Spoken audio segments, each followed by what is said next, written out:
he is both figuratively and literally big. He is a big man, and he's making big waves here in the Gold Coast. I'm very excited to see what he has for the rest of the year, whether that be to go through to the Australian trials and potentially make his senior team debut, or even representing Australia at a junior level through the Junior Pan Pac. So we're blessed to see him race again this evening, and we're blessed to see a number of the star athletes. Don't forget, you can catch all the action on Swimming Australia's platforms throughout the year via Facebook, Instagram, and X. They've been doing a fantastic job, these championships, as have the athletes, and let's meet some of them now. Yeah, we move. Sorry. No, Em. We're just so excited with the action. We can't wait to tell you that the girls' 15 years foreign and freestyle is on right now. So strap yourselves in, because we saw quite the battle this morning in this 400. Our fastest qualifier, Ava Hogan. What we saw this morning was the 3 fastest heats all being won by a strong margin, a really good margin, and in similar times, that they were doing it by themselves. They could concentrate on themselves. They could stick to their race plan. Tonight, we're putting them all next to each other, and they've got to try and not only do it again, but race each other. Obviously, first to the wall wins, but they've got to somehow balance out their race plan and just that animalistic racing that, all athletes have, getting that blue line fever, as we will call it here at the Gold Coast Aquatic Centre, and getting up for this 8-lap prolonged sprint, as we've been calling it all week. We saw Lily McPherson take out the 400 freestyle last night for the 17 years age group. The tactic there against McPherson was to push, it was the 200 freestyle in fact, to push through the first 100 and be next to McPherson. It's the opposite here for Hogan. You need to be in front of Hogan at the halfway mark, the 800 champion, on screen now and ready to race. Take your marks. Underway for the first final tonight. 400 metres for our 15-year-olds. And we saw some really quick times in the heat this morning. We know this is going to be a big battle, and it's going to be a battle of consistency. We've seen that all week, making sure that you're consistently hitting your times each 50 and making sure there's no drop-offs. As we come down now to the first turn, and it will be Kira Jeffs turning through a 29.25. Ava Hogan just off her shoulder in second, and then Mackenzie Wyeth in third. Asquith London for fourth, and very early stages, but just the swimmers eyeing each other off, just seeing where they're at. And Ava Hogan now coming through, and she wants to take the lead at this 100-metre mark. Looking strong coming into that turn now. Hogan taking over the lead in that 101.05. Jeff sitting in that second position, 101.46. Quite the battle with those two swimmers there. Hogan and Jeff battling it out. Wyeth in that third position in that 102.33. And Asquith from lane 1 in that fourth position. So the battle for that third position is very strong. Ava Hogan trying to dominate this first 200 metres of this 400, really taking it out very fast. Jeff's trying to hold on in that second position, and there's that battle for that third position between 4 of those swimmers there. Yes, sir. That is how it sits as we come through the halfway mark in 25 metres time. Ava Hogan, the 15-year-old from Chandler, really wanting to put a time on the board that not only rattles some cages for the 16 years, which comes up next, but also for the 17, 18 years. So we'll be hoping to see around that 4:12 to 4:15 mark, and we turn right on pace here, 2:05.17. Yeah, if the 400 free wasn't hard enough, you've got to think these athletes have been racing all week. It's night 7 here for the Australian Age Championships, and you've got to think a little bit of fatigue just generally in the bones. But it's not showing at all. Ava Hogan taking them through very strong in their first 200. Kira doing a great job to hold on, and Wyeth just off her shoulder in lane 3, and it really is those 3 pushing themselves away. Tight battle for fourth, though. It is a tight battle, and you can see the movers even coming from the wider lanes as they try to push up in contention for that bronze medal Wyeth, we know, will come home like a freight train. Seen absolutely dominant performances in the 800 and 1500. 4:14.44 just to confirm the junior Pan Pac qualifying time. This is a very impressive swim from Ava Hogan. Chandler have been so dominant in these distance events, and Hogan looking to extend that here. She's right on the mark. She's got 4 seconds, 4.5 seconds on second and third position now. Hogan really powering through this last 100 meters. She isn't really even starting to really use her legs yet, so she'll bring that in the last 75 meters. The battle is in that second position. Jess and Wyeth, they're really battling it out to take that silver and that bronze as Hogan takes that last turn now. Yeah, she turned. She's the only swimmer so far, we talked about consistency, to hold 32-second splits, each 50. And that's why she's got such a strong lead now coming down to that last leg. Wyeth taking over that second place from Kira Jeffs in 5. But will Kira have something to say about that? But now coming down, 15 metres to go. And we're looking at the Australian champion as she comes in to touch the wall in a 4:14.76. Our first gold medal of the night, down to the wire. Only just over a tenth of a second in it. Kira Jeffs in for second, a 4:20.48. Plays Wyeth a 4:20.61. Fourth through was Borden, then Osborne, Lim, Johnson, Asquith, Campbell, and Favos. So great swim to open the night of racing here, with Ava Hogan really showing how it's done. Ava Hogan will take the gold medal in that 4:14.76, 5 seconds, over 5 seconds behind her. Jess will take the silver in that 4:20.48. Wyeth will take your bronze in that 4:20.61. So there is your new age champion in the 400 freestyle. And such a dominant swim. That first 200, Jeffs and Hogan were ever so slightly together, and then that second 200, she really exploded away from the field. It was absolutely amazing to see, and we can't wait to watch the 16-year-olds as they are about to come out to pool deck now. So Olivia Galea, can Chandler go back-to-back in this 400 free? So Ava Hogan out of Chandler wins the first gold, and Olivia Galea win the second gold of the night. It's going to be a bit of a tighter battle in this 16-year-old, Will. Absolutely, absolutely. We saw that, as you spoke about at the start of the 15-year-old event, just how tight those heats were this morning. Well, it's exemplified in the middle of the pool from lane 2 across to lane 6. 4:25, 4:25, 4:26, 4:25, 4:24, 4:25, 4:26. A lot of numbers thrown at the crowd there, but that's just how close the middle of the pool is expected to be. Yeah, we had a 4-second gap, even a 5-second gap leading into the race between our first and second qualifier in the 15 years. That 5-second gap pretty much is the entire field this time. So it's a much tighter battle, and that means that we should see some real battles to the line. It was a good battle there for second place in the first race. I expect to see that for almost every of the places here, as the girls get themselves ready for 8 laps.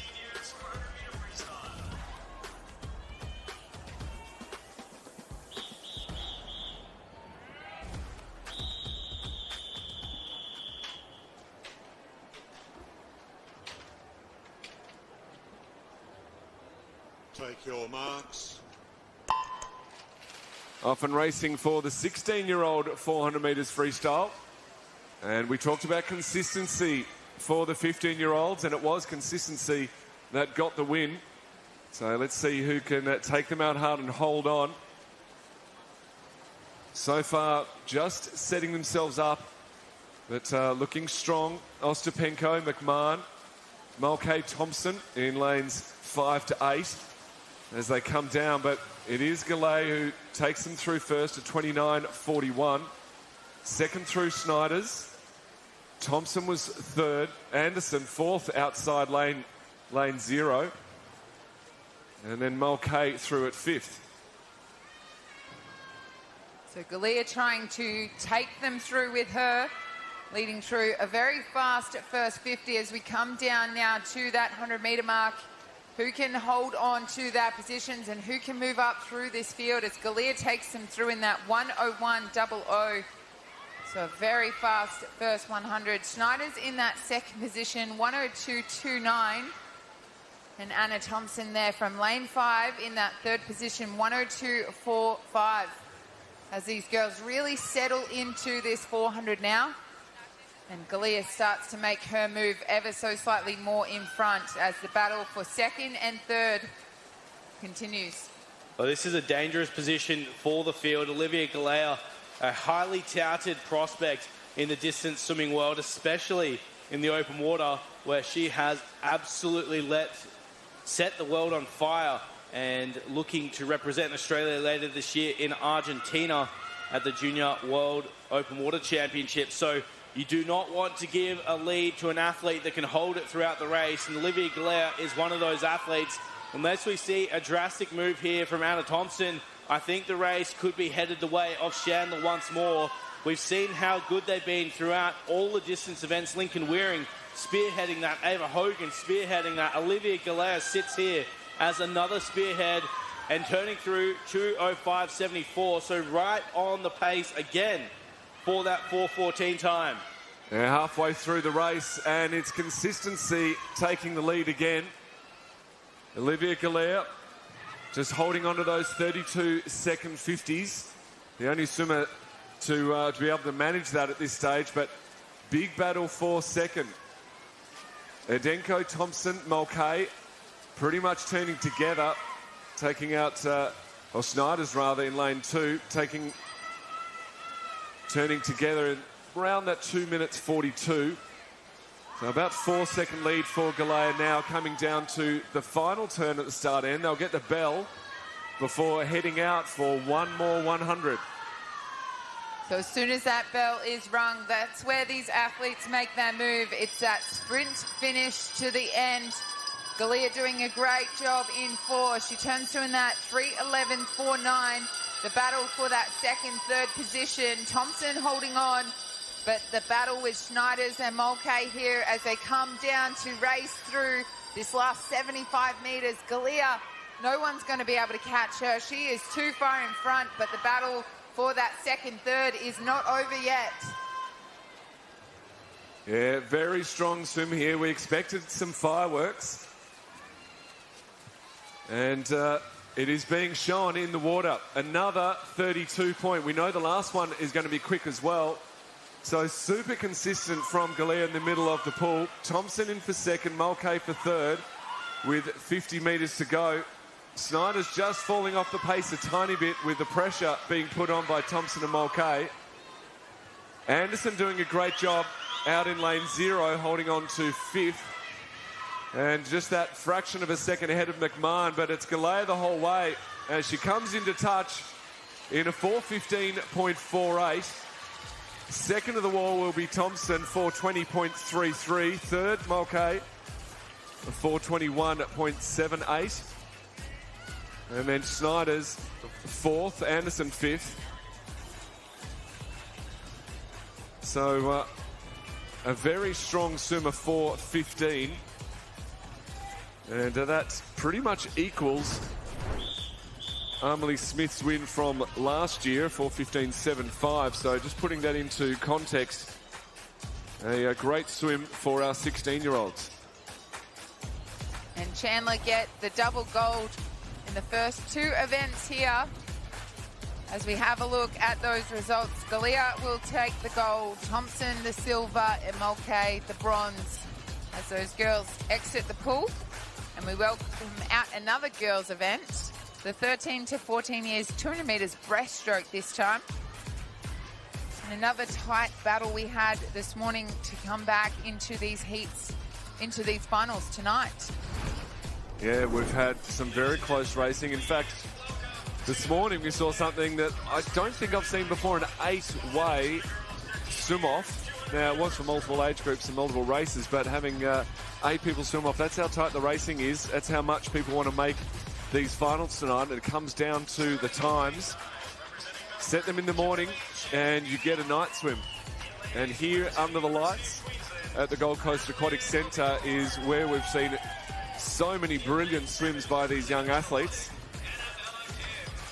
Munzarova fastest through this morning in this 13-year-old A final for the 200 breaststroke. We're about to meet her. That was Malia Gannon. We've talked about how strong Chandler have been, equally so Carlisle. They lead the point score, but it's not growing at a rapid rate. Knox Timble right knocking on the door. So a win here for Munzarova, obviously it would be such a fantastic achievement, the Australian title, but potentially also a very much needed victory again for Carlisle. They've absolutely dominated these 13-year-old girls' ranks, and Munzarova proving an opportunity ahead, but she will not have it her own way. A very tight field expected here. This is the girls' 200 breaststroke final. Take your marks. Underway for 4 laps of breaststroke. We expect to see that long glide phase in the first half of the race, and that will get tightened up not only as the speed needs to increase, but as fatigue steps in. Gannon just off the mark a little bit. Munzarova really stepping on the gas early. Croatto out in 3 going with her. And Hannah Fleming, our Rackley swimmer, right up there as well. So it is Croatto going through first at the 50-metre mark, 35.40, about half a second in front of Munzarova. And the pacing is so important here. Third through was Damamiel in the outside lane, and we've seen some strong swims out in lanes 0 and 9. They're not letting those lane numbers hold them back. But now Munzarova just starting to edge back ever so slightly in this mid part of the race, but very impressed with the pace that Emily Croatto is being able to find. So turns first at the 100-metre mark, 1:16.39, pretty much exactly half a second in front of Munzarova. But now the Carlisle swimmer finds that extra gear in this all-important third 50.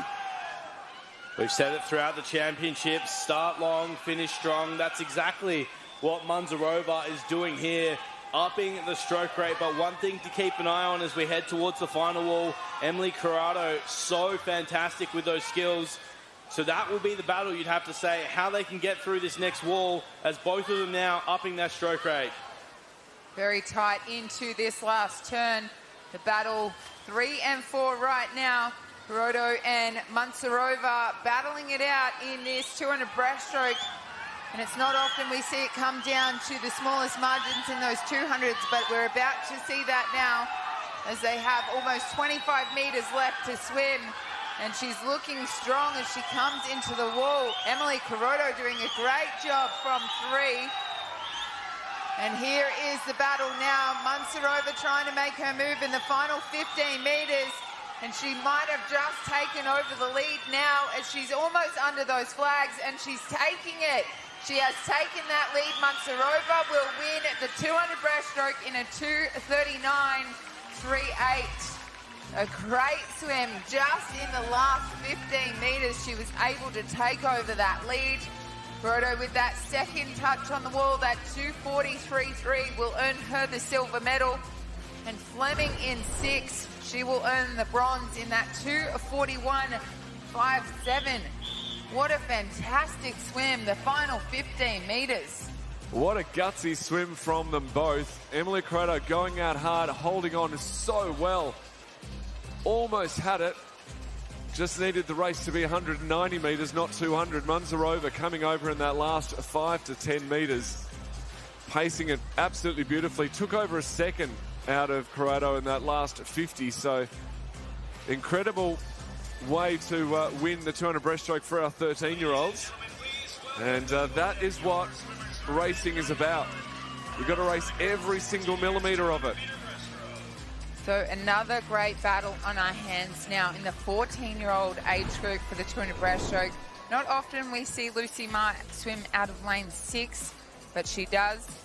And Patura, our fastest qualifier, in for hoping to take the gold in this event in that 2:39.38. So she earned herself that lane 4 spot, but it was quite the battle this morning between Durbridge and Tregenza, and can't count out Lucy Ma from 6. No, she's the only swimmer to get under that 240, as you said, Emily, and with 3 other swimmers bang on the 240, we're only talking about a second difference, and we just saw the difference it makes in that previous heat. A second is virtually nothing. So 4 of them right up there, and also Tess Izzard out in lane 2. She was a 241, so there's plenty of quality here in the 14 years 200 breaststroke. But Lucy Ma, she has come home strong in every single race she has done. Do not count her out until everyone has touched the wall.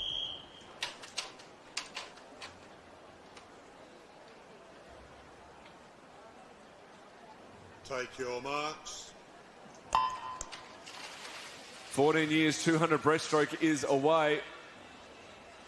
Kasia Patura in the middle of the pool with a very nice start and leading them out strong. Lane 6, Lucy Ma, going with her and probably getting the best of the starts. We've seen her come back really strong at the end of the race, but going out strong in this 200 breaststroke to try and take control. And she's going to break the spirits of a few of them around her. Let's see how they react. Coming down to the first touch, nice long and strong onto the wall, a 34.66. Second to the wall, Tregenza, and then Izzard and Durbridge tied for third. Fifth through was Patura, just biding her time in this race all about power and endurance. Lucy Ma certainly going out hard in this first 50 and 100. She's almost a second on the field on just that first 50 metres. Normally we see her able to really move in that back end of the race, but she seems to be trying to take these ladies out. And Tregenza looking strong in 3, but Izzard in 2, going out with her there as Ma turns through first there in that 1:13.46. Izzard from lane 2 in that 1:15.62, so a great second 50. And then Durbridge in that third position, 1:16.40, as Ma is really trying to extend on this lead in this third 50, and she's really flying here. She really is. She's the only swimmer to split under 40 seconds for that second 50. In fact, she went under 39, so she made almost 2 seconds on the rest of the field in the second 50, and she doesn't look like she's slowing down. She's extending that lead out. This is a very dominant swim, as we've become accustomed.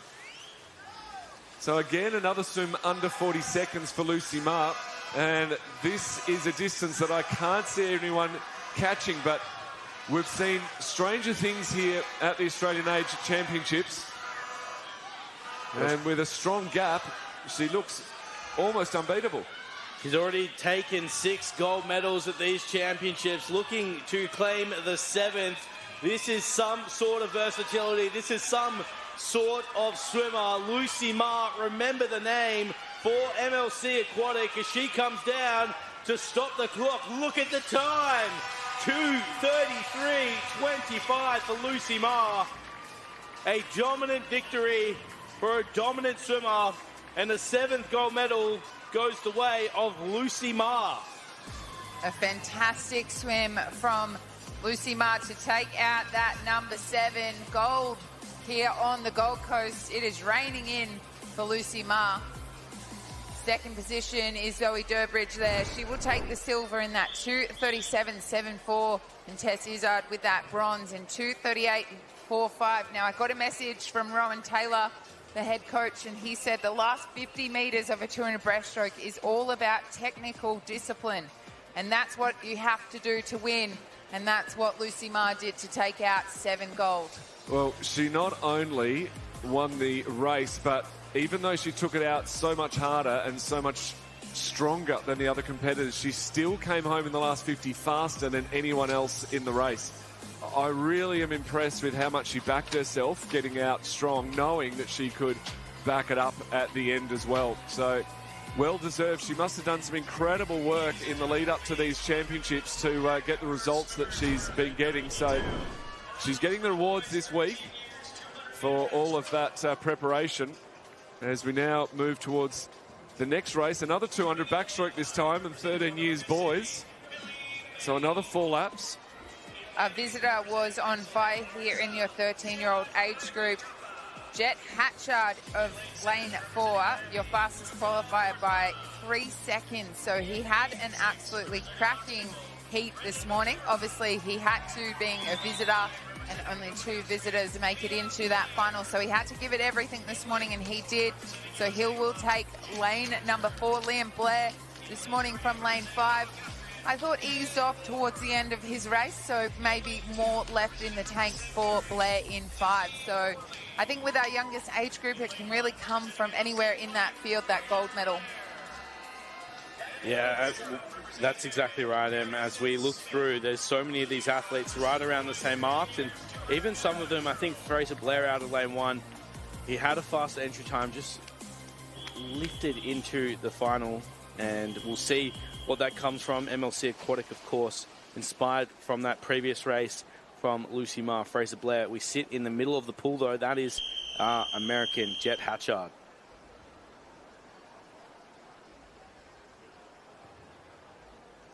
Take your marks.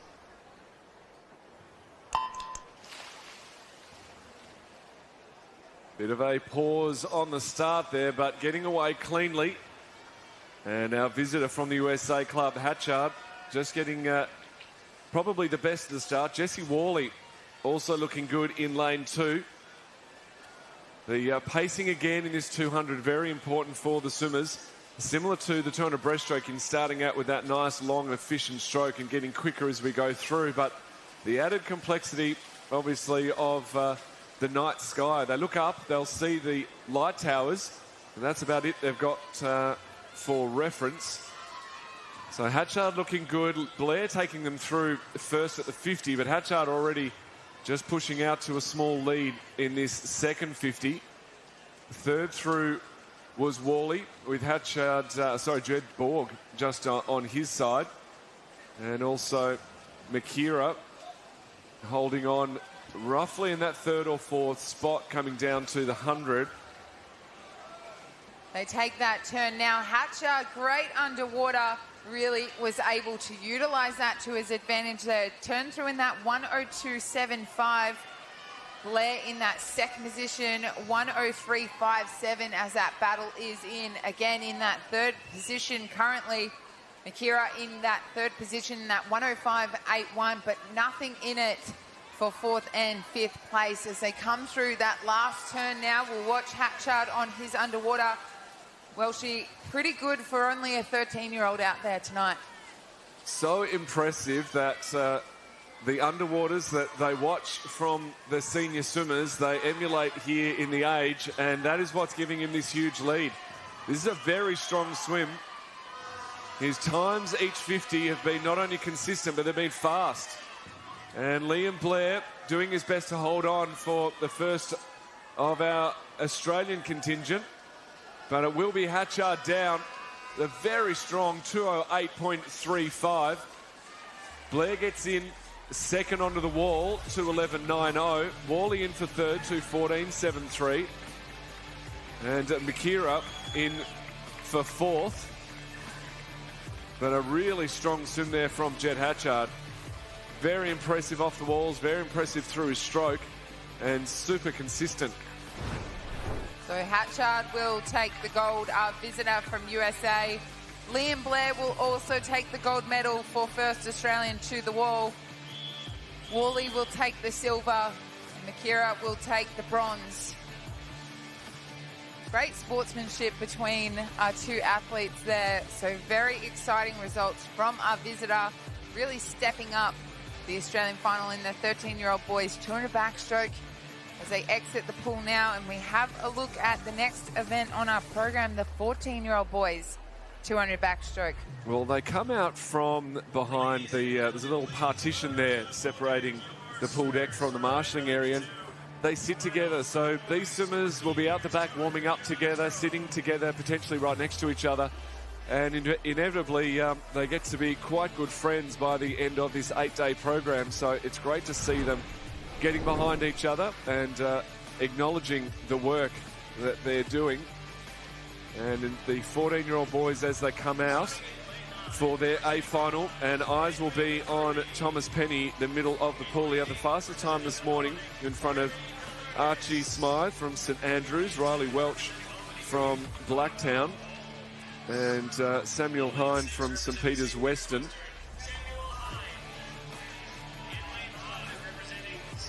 Tell you what, we've been marching through the competition program here on the Gold Coast Aquatic Centre. The officials very happy, the 8th and final day tomorrow, but I think as we look across the field, there's probably one man, jeez, not sure about that one. There's one man more excited for the 8th and final day than anyone, Thomas Penny. The man on 13 individual events. He's almost raced finals in every single one of them. And he's racing here again, but not Thomas Penny in 4. You can see the yellow cap. Archie Smythe, the battler, here for St Andrews. Very relaxed Penny considering the program. Ready to race the 200 backstroke. Take your marks. Nice clean start in the 13 years, 200 metres backstroke. And some great underwaters. Lane 5, Archie Smythe probably having the best of it. And right next to him, Samuel Hine going along with him. Thomas Penny just getting caught on that lane rope. His left shoulder there, getting tighter and tighter onto the lane rope. He's trying to move himself away. Hopefully that doesn't distract him or bother him for the rest of the race, but he really is moving over. So Smythe through first, second through Irvine, and then third Harrison. So coming down now at the 75 metre mark and finding a better balance in the middle of the lane. Smythe looking great from 5 as they come down to that 100 metre mark. Penny's done a great job of working himself back into this race. He had a very tough first 50 with that lane rope as he does take that 100, that 104.18 leading them through. Let's hope he has more left in the tank. Irvine second from that lane number 2, 104.63. And Smythe with that third position, 104.81 as they come down to 75 metres left to swim. Let's hope Penny can stay away from this lane rope as he's just worked his way back to that lane rope on that right side. Yeah, Penny and Smythe both in a little spot of bother there as we look across. You saw it before, now it's in again. Thomas Irvin of Cruz sitting in second, 33.8, so a fraction faster than Penny there on that third 50. The challenge now, can Smythe and Penny find what is required in this final 50? Thomas Irvin out by himself. He'd have a quick look at the screen to see where they're sitting. Cruz staring down a gold medal here. Thomas Penny like a pinball to the other side. And now, here is Archie Smythe stirring the pot and stirring it for a victory. St Andrews on the wall first, 2:12.36. Thomas Penny in second there for Sydney Uni with a 2:12.78. And Thomas Irvin just fading into third. But what a result for Archie Smythe. He just stayed straight through to the final lap. And he ended up taking the victory. A fantastic result there for St Andrews. What a swim that was. As we have a look at that replay now, you'll see our swimmer in lane 4 absolutely running straight into that lane rope and almost over the top of it. It really interrupted his stroke, and that's what would have cost him that gold medal tonight in that 200 backstroke. So a fantastic result to fight back after that. Archie Smythe will take your gold medal, 2:12.36. Thomas Penny will take the silver, 2:12.78. Irvine with the bronze. Actually, he will get the silver due to our visitor, Thomas Penny. And our bronze will come from Hind there in lane number 6. So a fantastic result. And Thomas Penny, just bad luck hitting that lane rope very hard on that first 50. Yeah, we've talked about it a lot. The conditions here at the Gold Coast Aquatic Centre is absolutely beautiful. A brilliant pool. But for the backstrokers, it can be tricky, and that's what happens. So big action here in the day 7, or night 7 really, finals. Plenty more to come. The girls 50 metres freestyle straight after this break. Don't go anywhere. You're live and free on 9 now, watching the Australian Age Championships here at the Gold Coast Aquatic Centre. We'll be right back.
Welcome back. This is night 7 of the Australian Age Championships. We started off with the 400 freestyle, a couple of 200s. It's now time for the relative splash and dash of the 50 metres freestyle. And we've got a few of them tonight. We love the 50s. And we start off with the girls 17 years 50 freestyle. And some quick times this morning. Few of them ducking under the 26-second mark, 2 of them tying. So Frankie Somerville from Cranbrook, 25.97. Lily McPherson, Alexandra Sharp, 25.99 apiece. It's about less than 0.3 between first and 10th qualifier in this event. So not much in it at all, and that's why we did see 8 swimmers come back this morning and swim again in a swim-off to make this final. So it will be an exciting race, and again, it will just come down to who can get their hand on the wall first. Yeah, it'll be a very tough one to call as we welcome Alex Graham back in. You got this one, mate, yeah? Yeah, I'll take this one. Happy to do that with the 0.3, 0.4 separating the whole entire field. Well, but you've probably got the best seats for it. You're right on the line of the finish wall. So it is going to come down to that. I'm very much looking forward to this. Frankie Somerville looked good this morning. 25.9s. And the tie there as well from McPherson and Sharp. Yeah. It means the race is going to be on tonight. Well, it comes down to getting all of the skills right. The start, the breakout, trying to keep your head down, potentially no breaths at all, and getting your hand onto that wall. You've got to get it right. Take your marks. Off and away for the 17 years 50 freestyle. We know this is going to be a tough battle and down to the line. Getting the best of the start. Probably lane 3, McPherson. She seems to be just pushing further ahead at this stage. As they're coming down, it's going to be a real fight between McPherson, Somerville, Sharp. I feel McPherson's got it. She does, a 25.47. Fantastic swim. 25.64 for Somerville. Jodie Mead in for third, 25.77. And Alex, we said it was going to come down to the touch. How do you see it? We did indeed, and that was a great call, Matt. McPherson shot off like a rocket off the blocks. And that's all it takes in a 50, isn't it? It's a great start, a great underwater, working that middle part of the race, and when it comes down to that last 10 metres, just putting your head down and gunning it to the wall. McPherson did a great job of that. 25.47 as well. Half a second quicker than this morning, which you want to see from a night swim as well, always getting those drops, but doing it in a 50 as well, it's impressive. That's a good drop. Half a second in a 50. You know, you maybe talk about 0.2, 0.3 at the most. That's a big chunk, but half a second, and it was already a fast time to start with. So, 17B final now. Take your marks. B final away. We know how important that start is. Long underwater there from Emma Stewart. Probably getting the best of the start, though, is Ruby Gowns. Casey Curtis going right with her. But it will come down to the middle two lanes. Eve Anderson looking good in 3, but I think it's going to be Gowns. She just pushes ahead in that last second, gets a hand on the wall in a 25.94. That's a strong swim from our B final. 26.0 for Curtis, 26.2 for Anderson. And fourth place, Morris, in our B final. So I know we don't really talk about it a lot, but that time would have sit around that 6th, 7th position in that A final. So great job. It's worth comparing. It's worth sort of seeing. And we talk about, you know, the finals being so important, but if you don't do the heat swim, you're not there. That's so true. So she wins the B final. Not enough this morning for that A final. As we move along to the 18-year-olds A final now, this is your girls 50 metres freestyle. We have Jackson, our fastest qualifier, but again, not much in this field at all. So 25.81. Trotter from 5, our second fastest qualifier, 25.90. So the only two girls under the 26 mark this morning. Now, can I just raise a point? We've got the Australian records here. I've seen this a few times. The 17 years Australian record, 23.99, and the 18 years, 24.45. So the 17-year record harder to get than the 18. Super suit. So the 23.99 was 2009. So good super point. suit to no super suit. So that's how much things changed Yeah, good point. in a year. So pretty crazy to think that 23.99 is a 17-year-old girl's Australian record. Yeah. It's pretty incredible. Really. And they're getting closer, though. That was half a second off. They'll just keep chipping away at it year after year. And we talked about the records dropping this week, and most of them being from the male side of the ledger. And one of the reasons is some of those female records are just so hot. And there's a few still out there that are around that super suit era too. So that changes things for the girls a lot because they had more of that suit. It went all the way down to their ankles and it was all rubber. Yeah, that polyurethane. Very true, very true. So 18 years, A final. Expect the winners to come from the middle of the pool, but don't count out all 10. They all want this Australian Championship title. So in the water cleanly for our 18 years A final. Long underwater there in lane 3 from Olivia Hine. Great start from Gabrielle King in lane 2. Audrey Jackson, Ainsley Trotter really coming through in the middle of the field now. Cook bringing herself up as well, but it's Jackson. She's just too dominant in this second 25. She comes down into 25.52. 25.67 for Trotter. 25.74 for Hine. So very even at the 25, but really swam through in that second 25. So Audrey Jackson will take your gold medal in the 18-year age group, that 25.52. Ainsley Trotter will take the silver, 25.67. And Olivia Hine will win the bronze there in that 25.74. So a fantastic swim for those ladies as those results are on your screen. We move along now to that B final. And some of our swimmers that were on in that swim off this morning we see in this B final.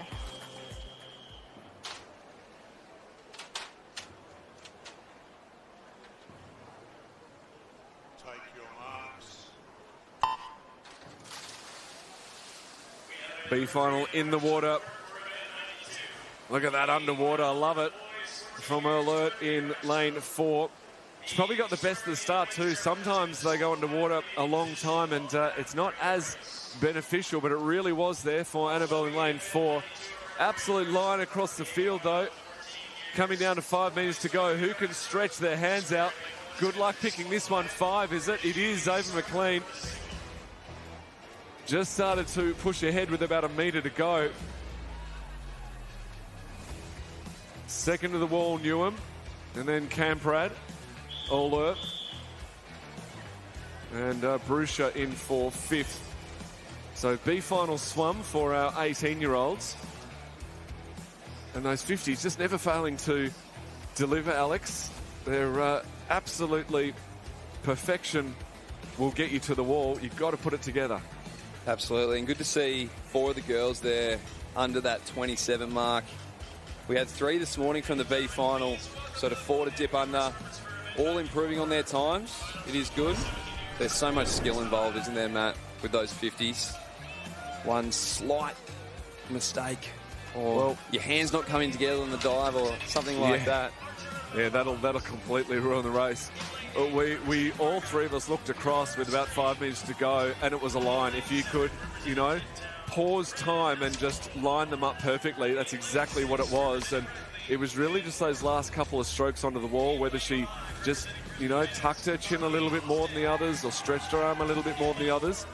And that's what will get you onto the wall as we move into the 17 years, 100 metres freestyle. 2 laps of the fastest stroke on the program.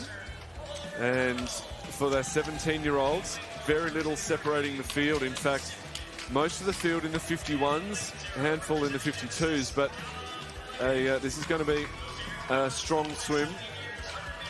Kashi Luo in the middle of the pool, a 17-year-old from Rackley, our fastest qualifier. And the trick is to get out strong, quick, but save something for the second 50.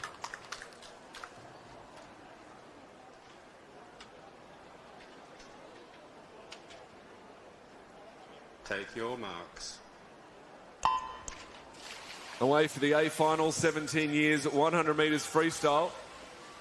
Up and racing quickly in the middle of the pool, Kashi Lowe and Charlie Austin. And the 2 of them trying to make a break. Charlie Austin probably just behind Finn Morton.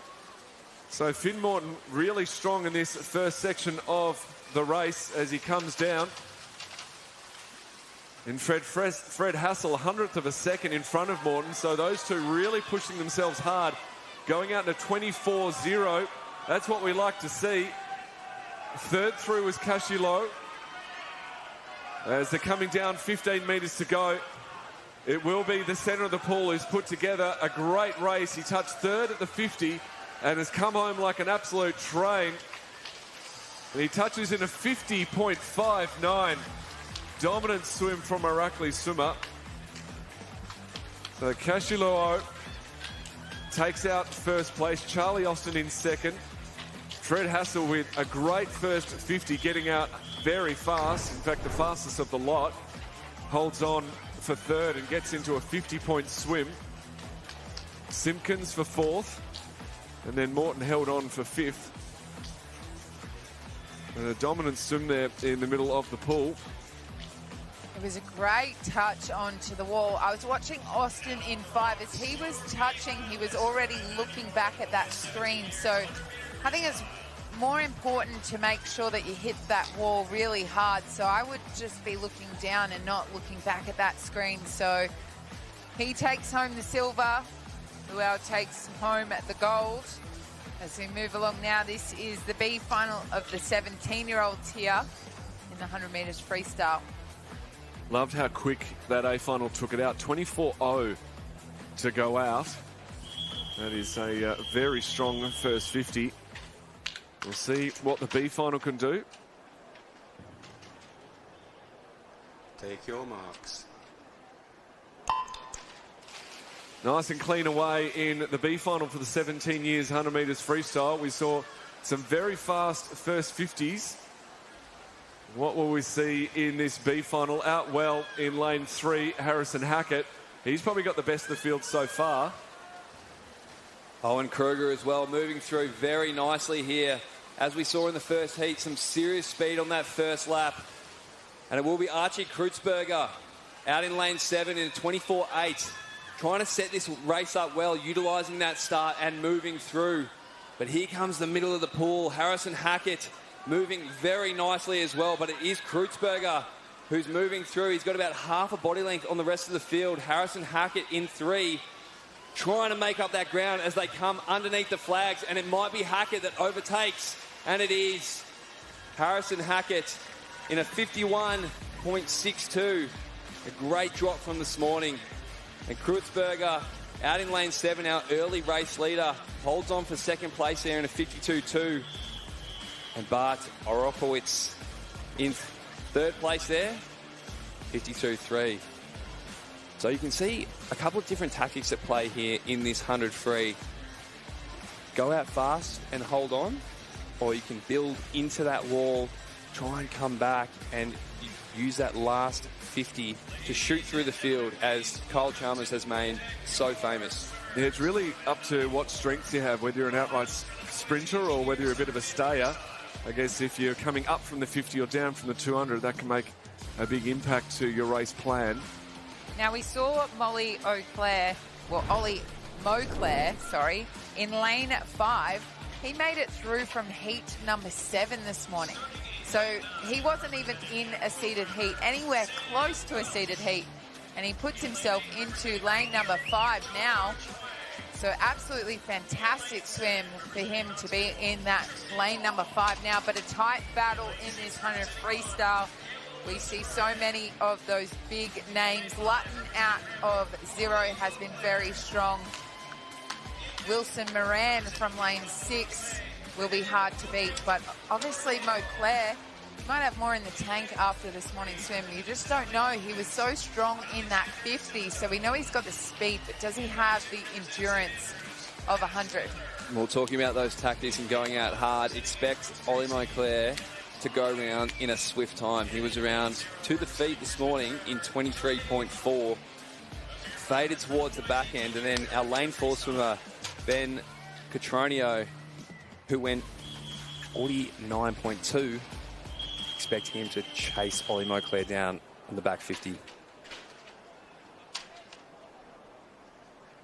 Take your marks. The boys are away. This is your 18 years 100-meter freestyle flying start from Moclair out of lane number 5. He's adopted that straight arm as he heads into that first 50-meter turn. He is motoring through this race as he's just in front now as he takes that turn in 23.56, 23.85. And that third position, Silito in that 24.13, a very fast first 50, Alex. Absolutely, and Ollie Moclair taking out Ben Catronio as well. As we mentioned, Catronio's back 50 this morning was fantastic. He was a 49.23 this morning as Ollie Moclair fades towards the end here, but it is Catronio getting his hand on the wall first. Terrific back end there for a 49.12. And Wilson Moran, a great back end as well, to sneak under that 50-point barrier in a 49.87. Ollie Moclair hanging on there after a blistering first 50 to that 50.1. I dare say Ollie Moclair, with that initial speed, has carried those boys out and giving them a little bit of easy speed on that first 50. But it was a fantastically paced race there by Catronio. And he will take the gold in a 49.12, not too far off that 48 mark. Wilson Moran with the silver and Moclair with the bronze there as those boys exit the pool now. I've got to say, if Moclair, I know he does a small program, a bit like Cam McAvoy there, so I think he said around that 800 to 1K he does per session. I just don't think that correlates to 100 freestyle. It's great for a 50, but maybe not so much for 2 100s in one day. That's a big load of racing and warm up and warm down. It is, and he did well to improve from this morning, but you are right there, and you do need a little bit of work behind being able to flip around and come back for a second lap. When you think about when Cam went 47.0, he was doing a fair amount of work. But Ollie Monclair choosing to focus on the 15. He's doing a great job of it. Take your marks. B final for the 18 years underway. And that balance between getting out fast and bringing it home strong is so important. It is indeed. As we saw, different tactics at play. Ollie Monclair taking it out very fast. Others choosing to bide their time and use that momentum. As we see in this B final is Bailey Harm choosing to take the race on, and he flips in a 24.59. Let's see what they have in the back end of this race as the middle of the field, Hamish McKellar, starts to move through now in this last quarter of this 100 metres. And he's moving through very nicely, holding that breath, not breathing too much as they get under the flags. McKellar looking the goods here, and he will touch the wall first in a 50.98, getting under that 51 barrier. Great effort, a great night swim here in the B final. Kai Gilbert coming in for your second place. Well split there as well, 51.72. And Bailey Harm hanging on there, early race leader for third place, and that 51.77. Yeah, strong swim in the B final, and that time would have placed him quite nicely in the A, but you've got to do it in the morning, as we've said.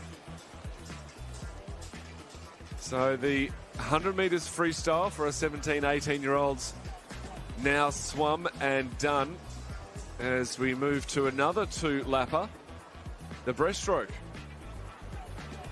Now the girls, 15 and 16 years, 100 metres breaststroke. Sienna Tui holding the 15 years record and the 16 years Australian records here. So she's obviously still coming through, made a breakthrough onto the Australian team last year at the World Championships, where she did swim that 106.5 to get on to the Dolphins squad. So it'd be great to see the girls trying to push that mark down tonight, get around that 110 mark. Obviously, Sienna Tui, a fantastic breaststroke swimmer and a generational talent, breaking a lot of Liesl Jones's records. It'd be fantastic to see the girls, what they have in store for us tonight. Our fastest qualifier out of that Somerset squad on the Gold Coast that has had such a fantastic week in that training squad with Chris Urquhart. Kind of a home pool advantage, but obviously hometown advantage here. I'm sure they've got lots of members in the crowd. But Chelsea Strawn weighing for 113.2. Expect a close battle though. There's a couple of 113s there, some 114 lows. So she's not going to have it her own way there, Strawn. Girls are ready to go behind the block. They've just seen that 100 metre freestyle, hopefully getting inspired.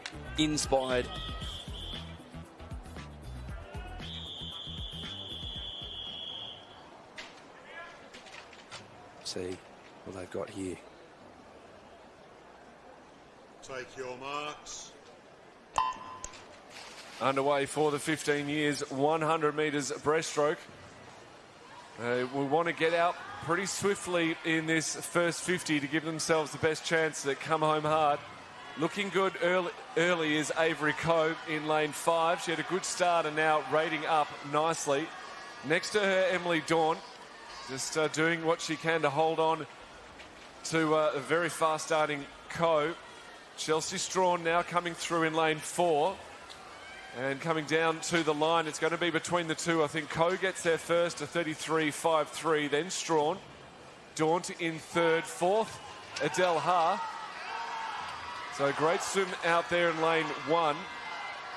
Enters in for 5th and Campbell in for 6th. Now halfway back. And Avery Coe has extended her lead in this second 50. She was out a good half a second or thereabouts to a second place Strawn. But it'll be between Coe and Dawn as they come down. You can see the flags there, 5 metres to go. It's really going to come down to the line. Dawn is coming home hard. Dawn gets there. Unbelievable finish. It really was down to where they were in the breaststroke stroke. And on the wall with a full one was Daunt with a 111.47. Coe in second, 111.63. Strawn in third, 112.12. But we talk about the skills in the 50.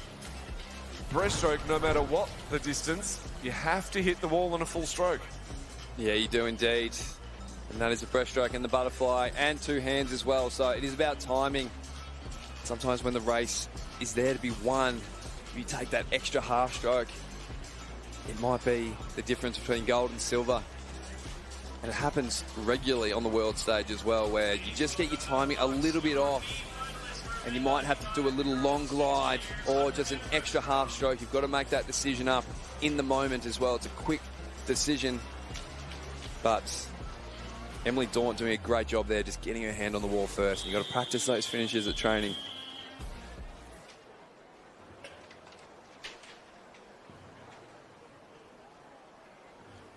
Take your marks. Well, dynamic finish to the A final. It's the B final's turn. This is our 11th place to 20th from this morning's heats.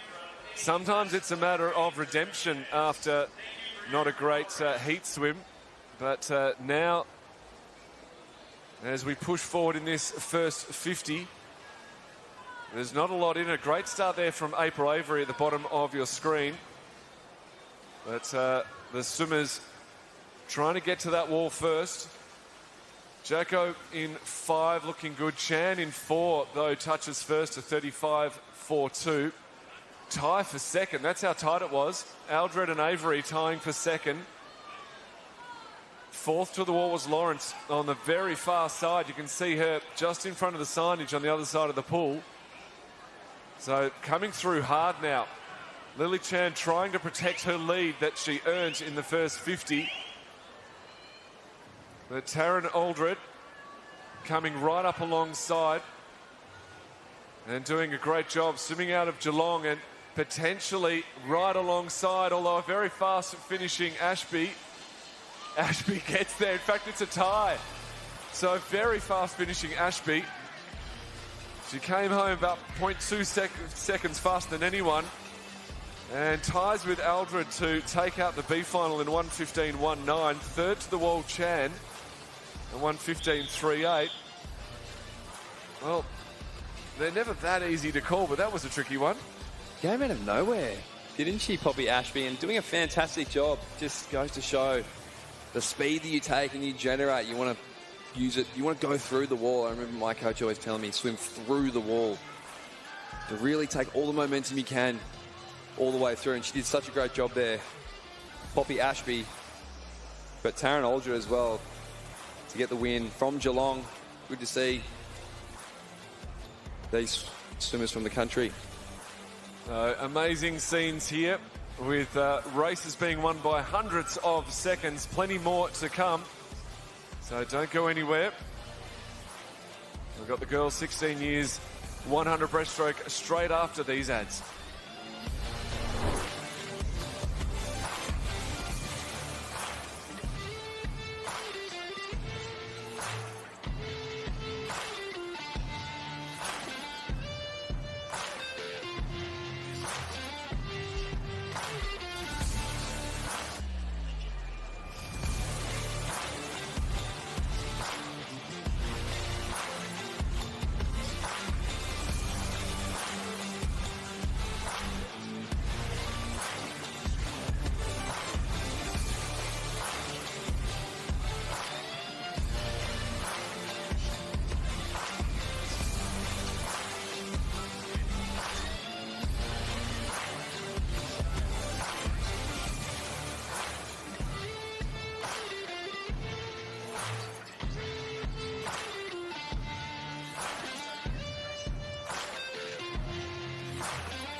And welcome back to the Gold Coast Aquatic Centre for night 7 of the Australian Age Swimming Championships, as we welcome out the swimmers for the next event, the 16 years 100 metres breaststroke.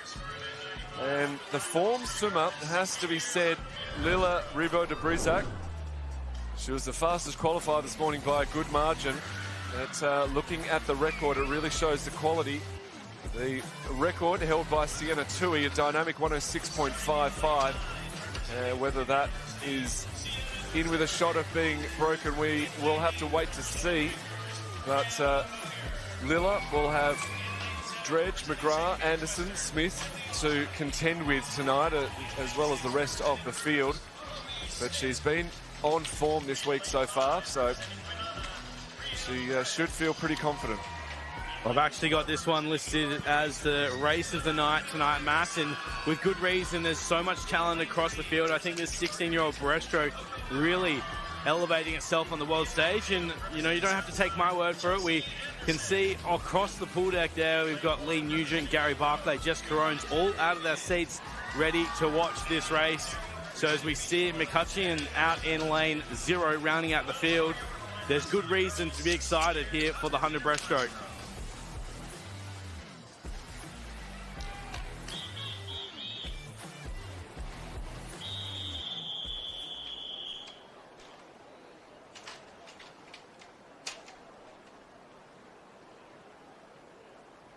Take your marks. Underway for the 16 years, 100 metres breaststroke. Nice even start across. Ribo de Brisac in your lane 4, out well. And just holding out McGrath and Dredge. And now starting to push her way in front. So very strong in this first 50 as they come down to the wall. She's got a strong lead for the rest, but she's just trying to shake Dredge right next to her.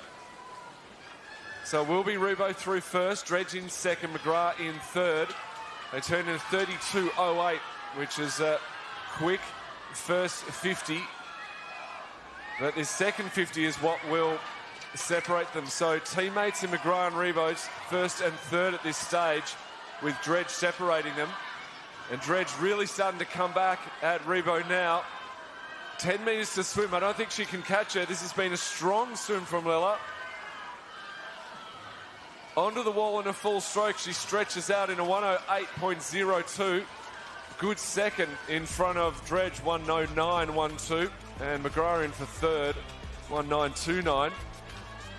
But thankfully for Lila, everything going to plan. And setting down a very quick time, about half a second quicker than this morning. And the 5th fastest time of all time in this age group as well. So she's mixing it there. Sienna Tui, Liesl Jones, Samantha Marshall, Tessa Wallace, and now Lila Ribo de Brisac. A sensational time to get in. And right around it was Dredge as she called through, but also McGrath. To have those 3 girls under that 110 mark at just 16 years of age. There's good reason for the head of high performance to be watching on as we see the next generation come through. And speaking of that, this is the B final of the girls 100 breaststroke. Up next.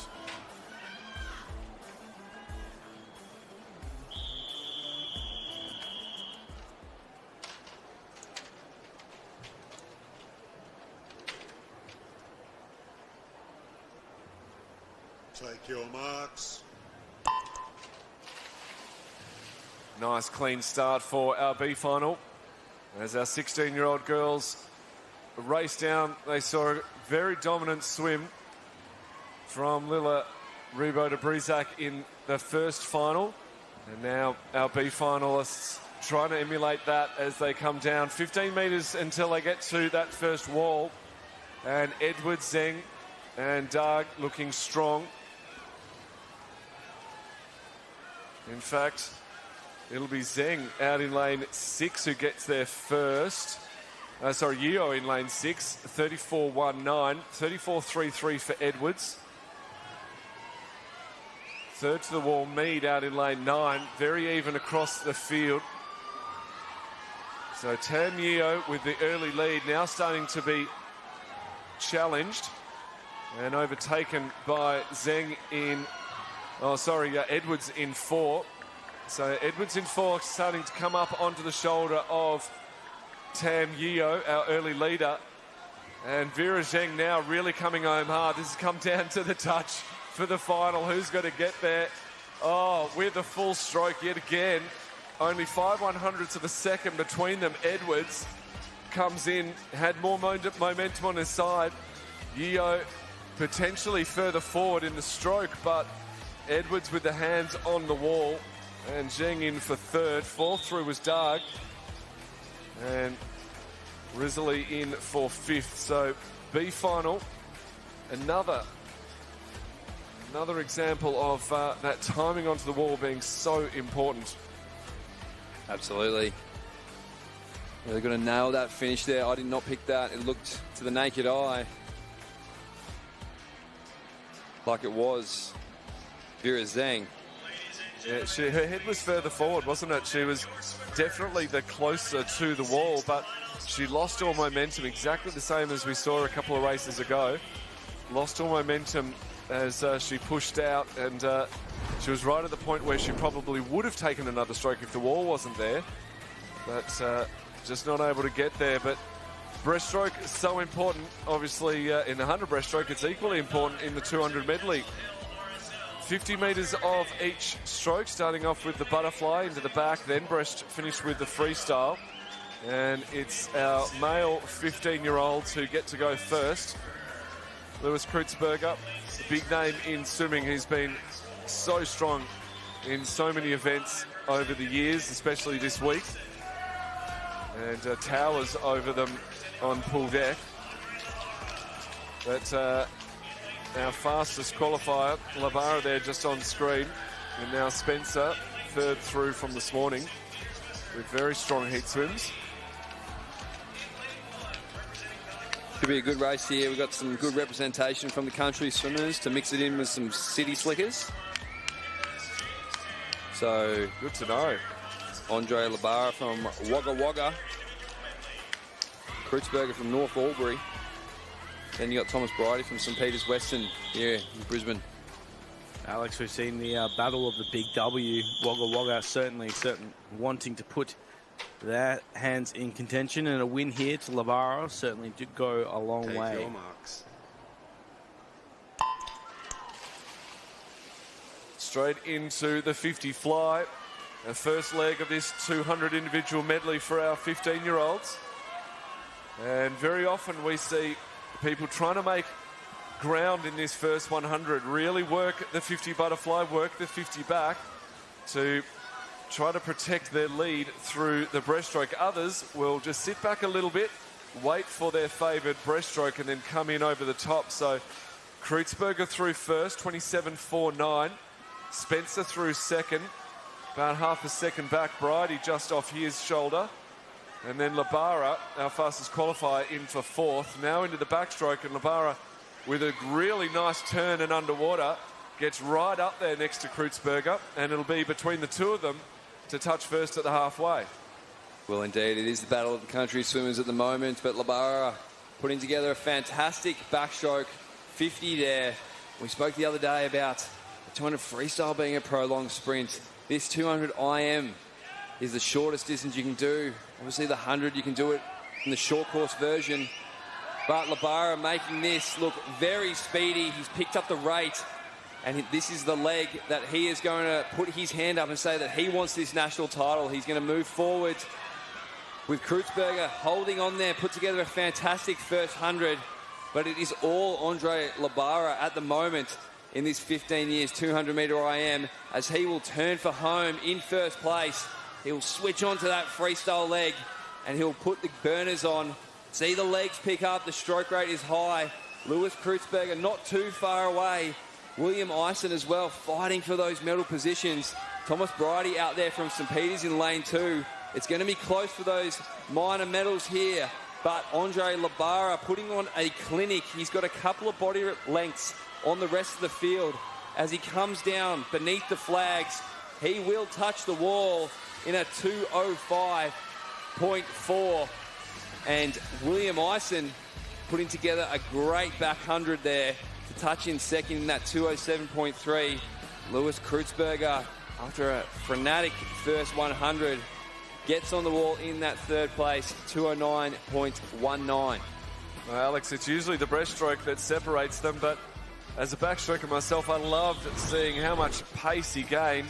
He was a good second quicker minimum to most of the field, to his closest in that backstroke leg, and just dominated the breaststroke as well. So that middle 100, just untouchable as he comes down to touch there.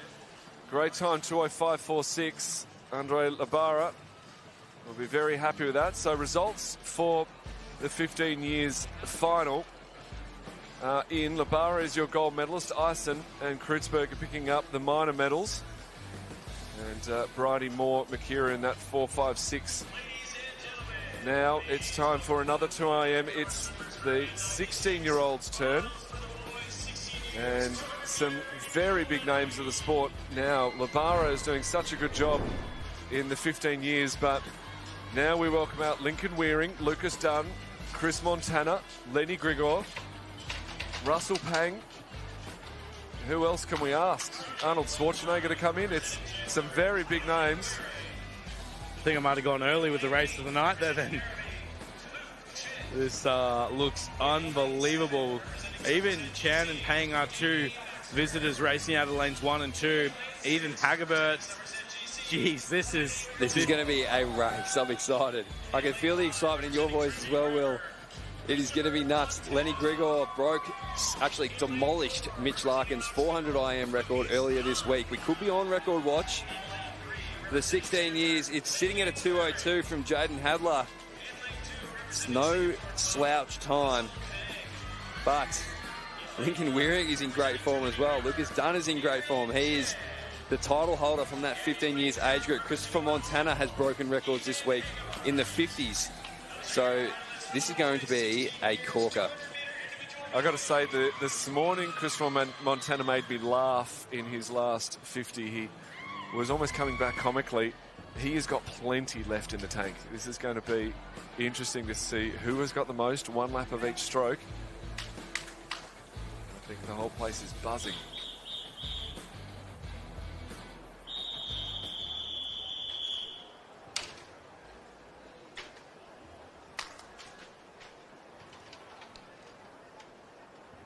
Take your marks. Well, the silence is broken as everyone has come out to watch this 16 years 200 IM. Expect fireworks, expect some fast times. Breaking out beautifully in the middle of the pool was Chris Montana. Lucas Dunn in lane 4 right next to him. Lenny Grigor in lane 6 is going along for the ride. It'll be Lucas Dunn touching them first at 25.52. Montana 25.84, and then Lenny Grigor 26.6.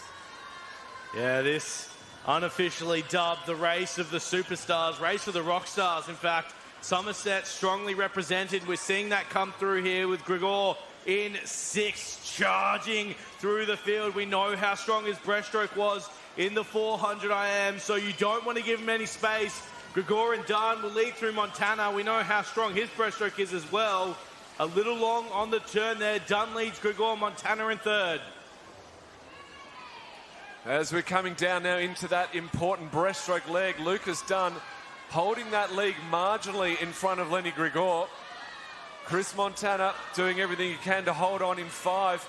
He can see both of the swimmers out in front of him, and it's giving him a lot of motivation to try and push up to their level. But it's Lenny Grigor who's marginally in front coming into this breaststroke leg. They come down almost to the wall, stretching out as Grigor touches first, a 131.77. Only 4 100ths in front of Lucas Dunn, and Chris Montana back in 3rd. This is going to be an absolute race to the end. This will be an Australian record. It just determines who will take it. Grigor and Dunn both want the smoke. Jaden Hadler holds the mark with a 2:02.17 since 2010. And the new record holder is Lenny Grigor with a 2:00.53 at 16 years age. He demolishes the time. Second record as well through Dunn. But Lenny Grigor is the man of the moment. 2:00.53. He's 16. Oh my goodness, I'm lost for words. That was such an amazing race. It had everything. Lucas Dunn, a tip of the hat to you as well, buddy, because that was some race. Taking it out early, putting your hand up and saying, I'm not going to let these other fellas take this away. But Lenny Grigor on the backstroke and the breaststroke just held on tight. And this is so good for Australian swimming. The IMs, oh wow, I'm lost for words. Well, the top 2 times of all time coming from that race for the 16 years boys. You got lost for words for good reason. Lenny Grigor back 28.7. That is a world-class time for a junior athlete. 4:16, 2:00. He is a man on a mission, but Lucas Dunn as well, Christopher Montana, he's obliterated the record there. And the good news is, after watching that race, we get to hear from the man very shortly. But first, confirming the results, a new Australian age record, Lenny Grigor of Somerset. That earring is sparkling down on pool deck. I'm down here with Lenny Grigor. That was something special. I was just saying, I don't know if you knew, but the whole place went silent before. Did you know something special was on the cards? I was expecting something good, but obviously not that fast. I was way above my expectations, so that's really good. Oh, being absolutely congratulated by Lucas Dunn. Fantastic work. You absolutely dominated that 50 backstroke, killed it. Was that sort of the plan? You had to go after it? Well, honestly, not really. I don't think I was doing too good in the backstroke until I turned and I saw that I was with the backstroke boys, so it's really good. Well, then, obviously, the breaststroke was important, but how did you feel coming home? Did you think, yeah, I've got this? Oh, yeah, I knew that I felt pretty good for the freestyle, so I knew that I kind of left just enough in the tank for that last 50. Well, you said it hurt, but it must have been worth it. Fantastic swim. Yeah, it was. Thank you. Thank you. What a special moment for a special athlete, Lenny Grigor. The second IM record he's taken this week, but love that moment there, Alex, as we saw Grigor and Dunn both under the time and both embrace each other on pool deck. Yeah, that was special, and it's often in these events where you've got multiple people pushing for the same time and pushing each other to be better. I really hope that these two can take each other to an Australian team and take each other to a Worlds and Olympic Games and really push for those medals, because it's a great event, the IM. We had Mitch Larkin up there not too long ago, Kenny Toe, but to have two athletes doing what they just did here tonight, I hope they take it all the way into the Olympics, into LA, and then into Brisbane. Geez, that'd be special. Yeah, you definitely called it early as the race of the night. That was it. And the boys really delivering almost under the 2 minutes. Can you believe it? At 16 years of age. Absolutely incredible. As we turn our attention now to the next event, the 50 butterfly, 13 years A final, as we head down the other end of the pool. And our fastest qualifier, Amaya Hill, St Peter's Western, only swimming this morning under 28 seconds. And the Australian record of 27.13. So anything is on the cards. The girls have been swimming very fast, but some of those records just a little bit out of touch for them. Yeah, well, the talent that was Lucia Lassman to set this time in 2012, 27.13. Fantastic. You called it before for these girls' races. These 50s are exceptionally fast. We've been blessed to see them come through, but this is the opportunity for the 13-year-old girls now to set their own mark of history, and for good reason. Amaya Hill swims from lane 4. She was incredible in the relays last night, and she has another chance here to claim a gold medal. We expect this one to be fireworks again. Amaya Hill in the middle of the pool.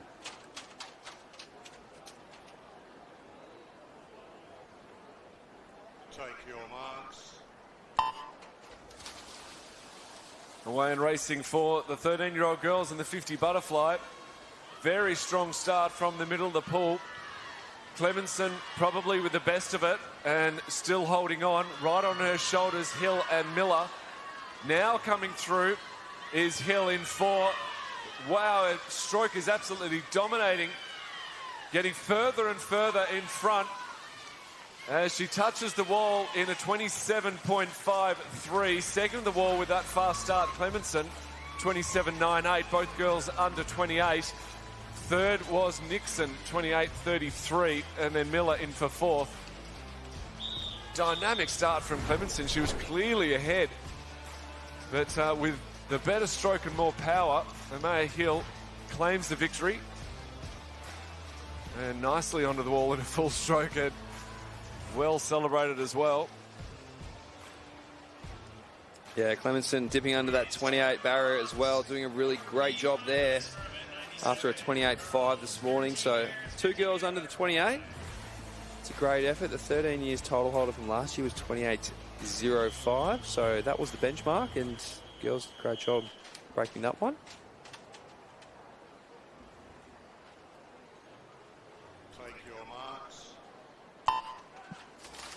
So B finalists hit the water here for the 13 years girls. 50 butterfly. Hannah Fleming already having a fantastic night, racing from lane 4 for Rackley. The best of the start, so look to have been Mabsuit out in lane 1.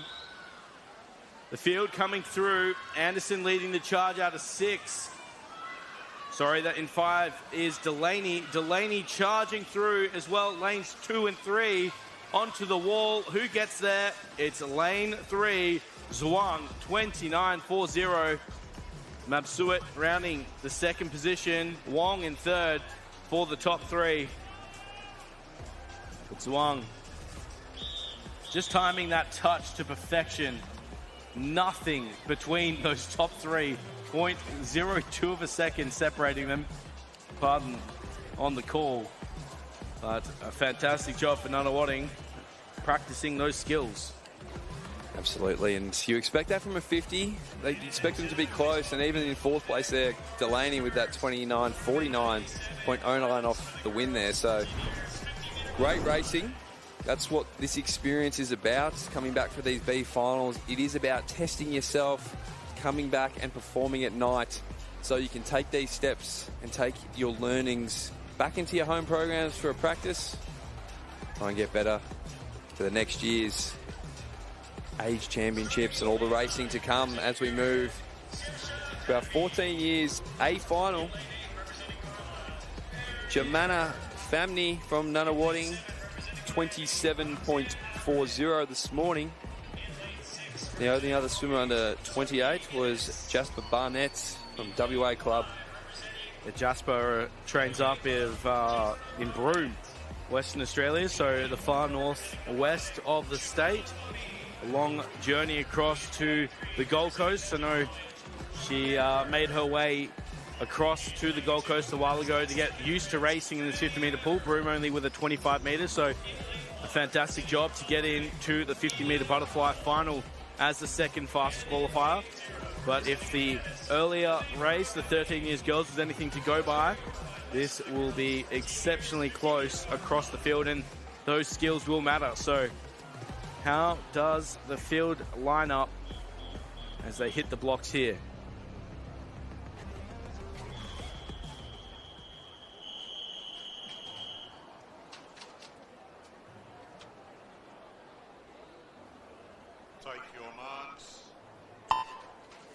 And they're off.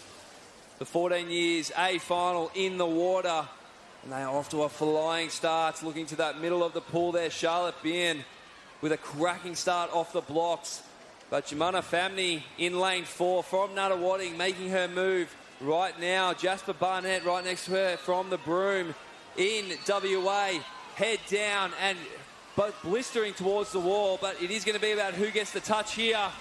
And it is Jasper Barnett from Broome in WA that will take the win on the touch there with a 27.36. It was close with Jemana Famni, 27.39 in that bronze medal. Sophie Innes, as you said, from Broome up in WA. Will Jasper, the only other swimmer from Broome that I know is my good friend Zach Inserti.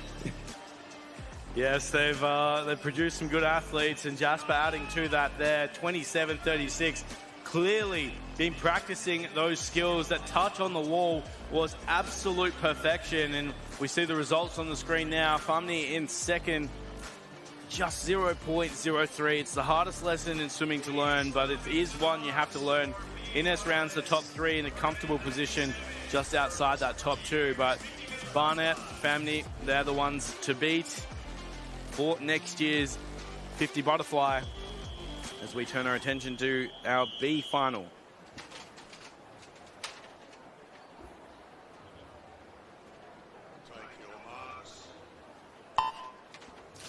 So the B finalists hit the water here in the 14 years 50 butterfly, 29.07, the fastest through Makara Mello. As we look across the field, you can see nothing really splitting them. Lane 0 through Link lifting. Here comes lane 6, 7, Maya Harris of Bond. So Harris in a battle with Hargraves. Link on the top of the screen, and Tonelli Smith as well in consideration. Onto the touch. It goes the way of Hargraves. Meshra in second and Link in third. So a true battle across the pool there, but Penelope Hargraves claims the race as she deserves to. A very confident win, over half a second faster than the time this morning. And a very happy Hargraves on your screen there. Once again, representing Knox Pymble. They have been sensational in these sprint distances, and Penelope Hargraves proving once again on top. So we wait for the official results, and here they are on the screen. It is as it was. Hargraves, Meshna, Link. Now we get ready all the way through. Tonelli Smith, 29.44 for Cranbrook out of lane 9. We turn our attention, though, to the pool deck once more as we welcome out event 98. This is the boys, in fact, 13, 14 years, 50-metre breaststroke. A good representation once more from across the country. Jasper Warner from Maui, ready to race in lane 8. Theo Porter, Westside Christchurch. He'll be the first on your screen in a second. Here he is. Theo Porter swimming from the unseeded heats to get the position in the final. Liam Chang, though, will swim from lane 4, 30.45. He was right near that Australian age record this morning. In fact, he broke it. Yeah, with a 30.45. Quite a incredibly strong swim, taking Koa Stotes's record there from Somerset.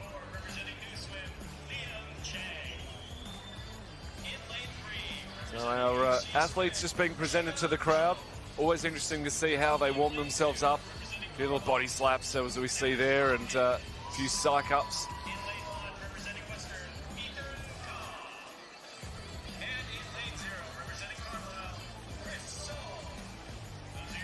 Athletes now ready to go. We've got the A final for the 13 years, and then the B, same for the 14 years. And let's see how quick he can go tonight. Can he better his time from this morning, or will someone else have something to say about it? Take your marks. 13 years, 50 breaststroke is away.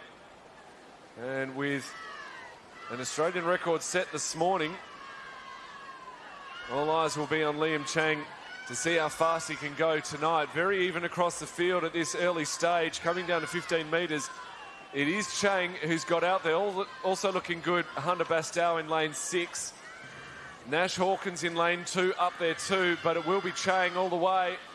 He pushes down to the wall. He touches in a 30.54 this time. So great double up from this morning and tonight to take out the national championship title. Second to the wall, Hawkins. Third, Gabriel Yeo.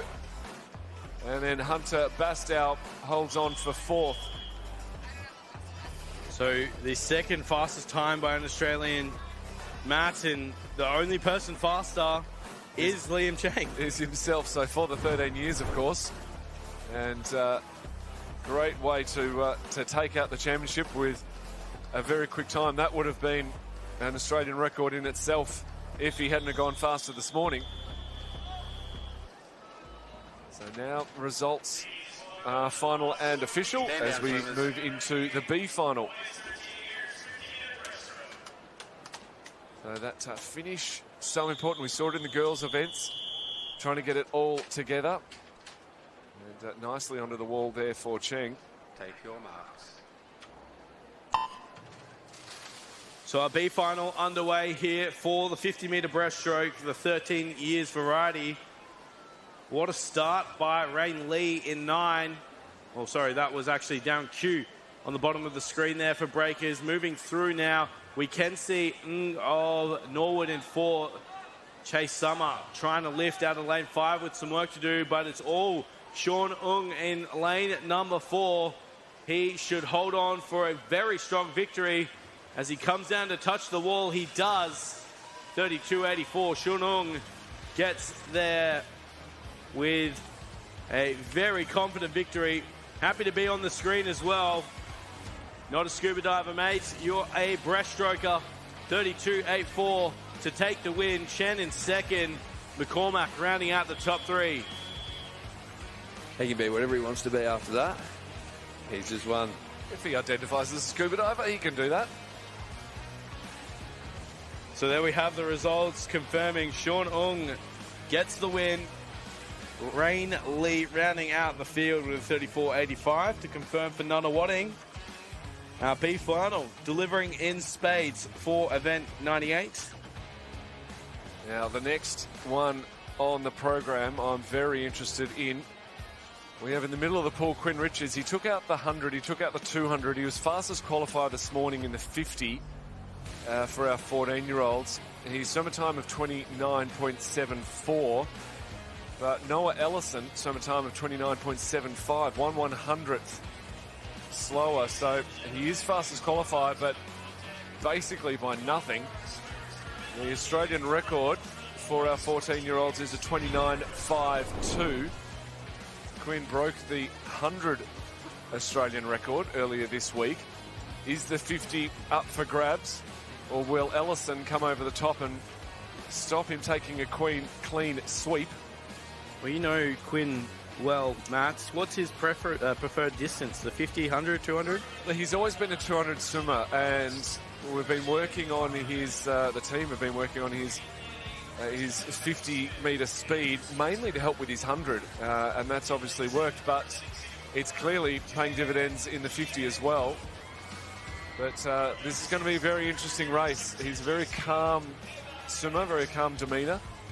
And he just gets in there and does the work.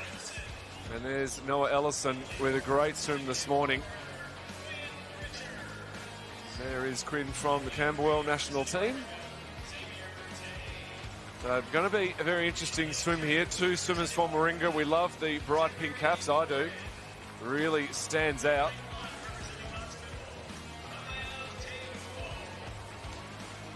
So all eyes will be on the clock, see how quickly they go. But the Australian Championship up for grabs here in the A final for the 14-year-old boys. 0.01 separating the top 2 fastest qualifiers, as you said, Matt, and the record stands at 29.52. We will be on record watch. See how we go. Off cleanly for the 14-year-olds, 50 breaststroke. Nicely underwater there from Xavier Tay in lane 3. Up and racing strong now, Quinn Richards and Noel Ellison in 4 of 5. Quinn having quite a battle on his hands now, but starting to move away from the field. He's won the 100, he broke the Australian record, he won the 200, and now into the 50. He pushes forward with a 29.28. So taking the victory and also taking the Australian record. He looked a class above there. Did Quinn Richards. Fantastic effort. New Australian record in your 50 years. Breaststroke A final. Fantastic from Quinn Richards. He just shot off in the back 25 of that race. was moving through so nicely, and he just got about half a body length from that 15-metre mark to the wall, and that was the difference in the end. That was where the Australian record came from. He broke it by 0.3 of a second. It's a substantial margin in a 50. I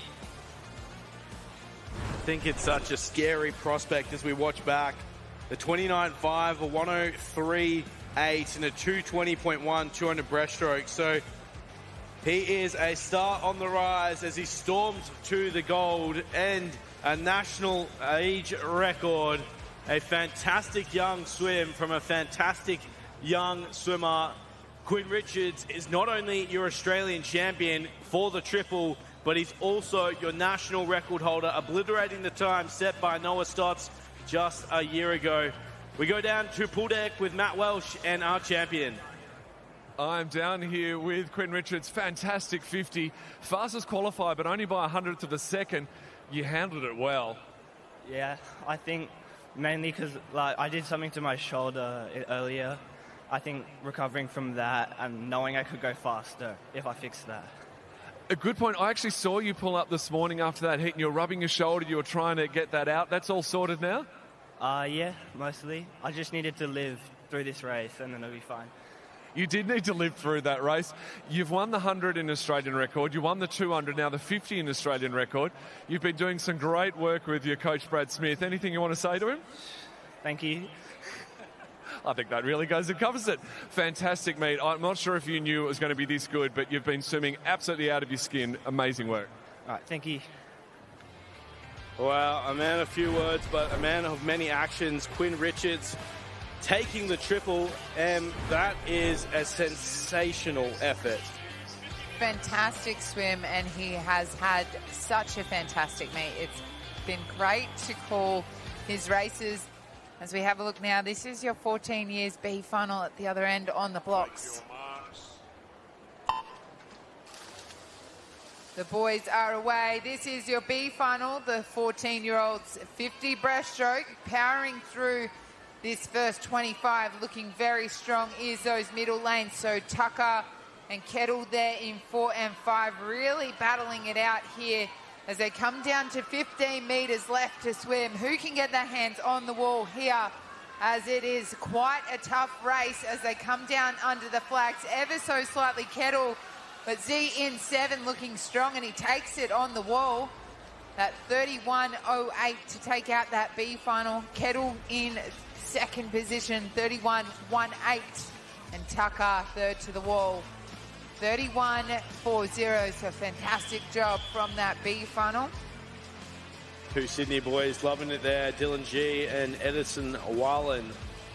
But the win, certainly Dylan G, 0.1 separating those top two, as was called through. Tucker as well in there for the mix. So that wraps up the B final for the boys, 14 years, 50-metre breaststroke. Such great depth coming through these young age groupers. As we move along to the next event on the program, this is your girls 17 years, 100 metres backstroke.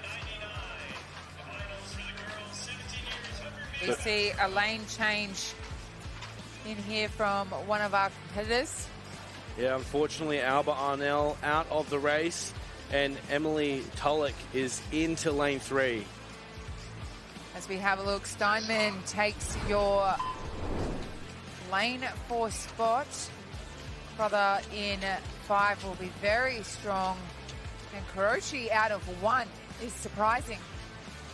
Yeah, she's been strong throughout the championship, so I think it's to be expected as we get through to day 7. Sometimes the heats don't fire as much as we'd like, but it's been great to see Clara just work through that, get herself into a final, and we will circle lane 1 as a fast starter, and she's the 200 backstroke champion, so you never know what could be possible here in the 100. 100 is almost a different ball game for these athletes. The 200 is very tactical.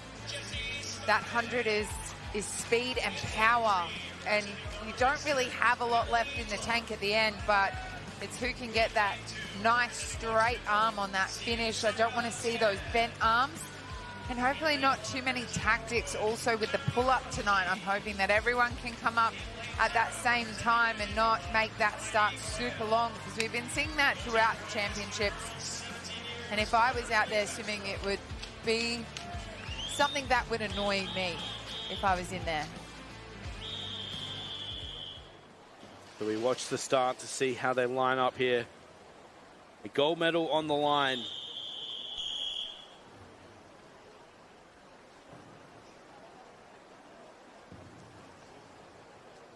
Take your marks. Nice and even at the start for the 17 years A final in the 100 backstroke. Nice long underwater from Steinman in lane 4. But up and racing fast is Carruthers in lane 5. So coming down to the 50 metres, it's just going to be a race to that first wall.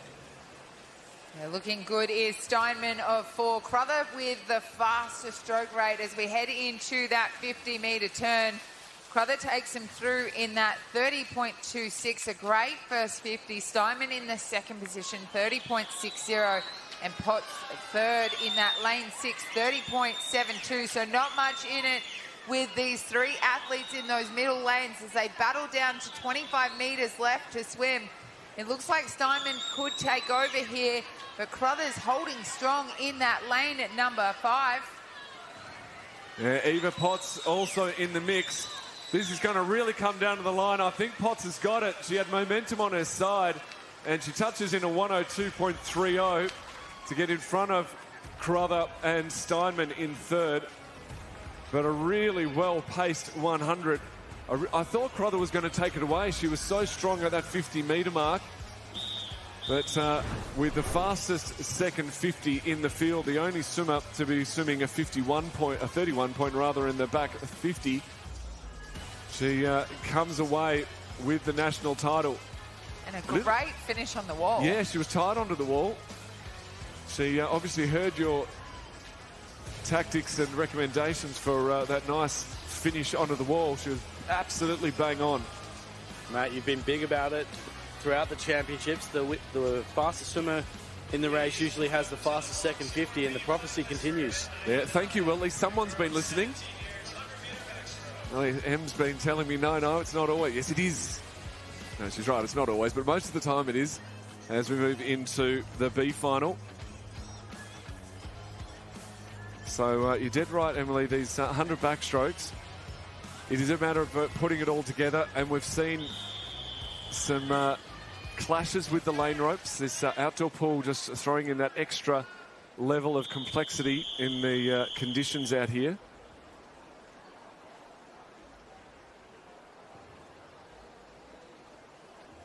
Take your marks. B final away, a very late lift there from Marcolin in lane 7. She only just was up in time for the start, but one of those tricks being played. The best start was Milanovic in lane 8. And now coming through in lane 3 is Taraborelli. So with a nice fast stroke rate, Taraborelli will take them down to that first wall and have that advantage going into the second 50. Turns through in that 31.28. Milanovic in that second position, 32.06. And Ashby Cliff in that third position from lane number 5 in 32.18 as the battle begins here with the final 25 metres, holding that stroke together, making sure that kick continues and power to that wall as they come down with 15 metres left to swim. Tabarelli ever so slightly in front, but the battle from Ashby Cliff now in 5 as she takes it on the wall at 1:05.96 from Ashby Cliff. What a finish onto the wall. She just made that move under the flags and she takes it in that 1:05.96. Came back in a 33 swim, the only swimmer to duck under 34 on the way back. And that charge of speed at the back end of the race gets her the win in the B final. So we're just waiting on one of those times from lane number 9 to come through. We see that replay there. A fantastic lunge onto the wall to take the win just under the flags. Maya's time just came through in that 5th position, so 107.19. As there are your results for the B final. Nice swim from the outside lane, to be honest. It's the conditions here and the elements during the day, even at night. In fact, it's so bright during the day, but these lights here in the stadium bring out something we don't get during the day. It's the bugs. We've got moths, we've got crickets, and you often see the swimmers trying to move them out of the way as they progress to the side of the pool. But the final for the 18 years now walking out onto pool deck, just the A final tonight.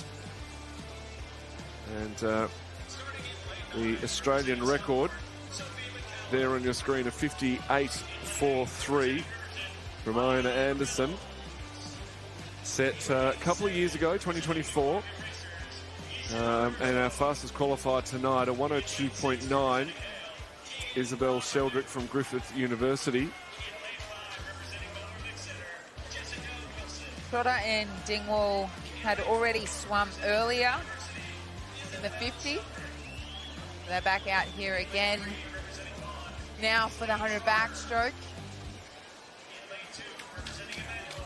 Yeah, I'm always impressed with these swimmers backing up race after race, and often in the same night. We've seen many swimmers racing. We had some swimmers earlier in the meet backing up at 400 IM into a 200 breaststroke, I think it was. So very tough events to back up from, and now into the 18 years 100 metres backstroke.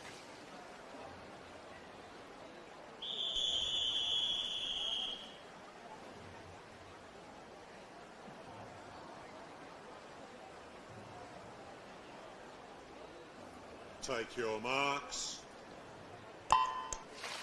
Quick start here for the 18 years 100 metres backstroke. Long way underwater was Ainsley Trotter in lane 3. Sheldrick up and racing fast. Floudou also looking good in lane 6 with Jessica Wilson trying to keep up with Sheldrick in this first 50. So coming down to the turn now, and it's a nice lead for Sheldrick in the middle of the pool. She turns it a 29.97 under the 30-second mark in front of Wilson and Trotter. Great first 50 for Sheldrick there, holding on to that lead as she has that battle with Trotter right next to her and Wilson in 5. They come down to 25 metres left to swim. She's holding this race together here, and she's powering through until that wall. She's really extending on this lead. She's doing a great job out in front as she comes down now under the flag. She will take it. Sheldrick wins in a 1:01.54. Wilson second to the wall. She will get your silver, 1:03.15. And Ainsley Trotter with the bronze, 1:03.98. A fantastic swim, leading them through in that 29.97. So a great job under that 30-second mark, that first 50. And was able to hold on strong that second 50. I'm pretty sure that went perfectly to script for her. I'm sure her goal was to get out pretty much bang on or under that 30-second mark, bring it home in a 31 and try and duck under the 1:02. She's done that perfectly. I think as well, Isabel Sheldrick has been on the podium for a number of years in this event, but I believe that's her first ever national title. So if that is true, a fantastic effort to Isabel Sheldrick to take her maiden national title in the 100 backstroke. As this loaded field, and we would be very happy with that one. Griffith Uni product over the last 6 months, and of course a fantastic event up next, the 17 years boys 50-metre backstroke. We'll be back with you just after this break.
Thanks for watching the extended coverage here on Nine's Wide World of Sports. This is the 2026 Australian Age Championships, Day 7, but we're still firing. And Matt, as we turn our attention to the pool deck, one that is near and dear to your heart, the 50-metre backstroke, the big boy from Bendigo, racing from lane 4. Oh, look, I love any 50-metre event. They're so pure. Literally get from one end of the pool as fast as you can to the other.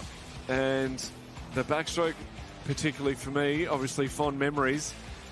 But there is just something special about Henry Allen. He's not only incredibly quick, he's a gentleman on deck as well. Very polite, always says hello, and wishes everyone good luck.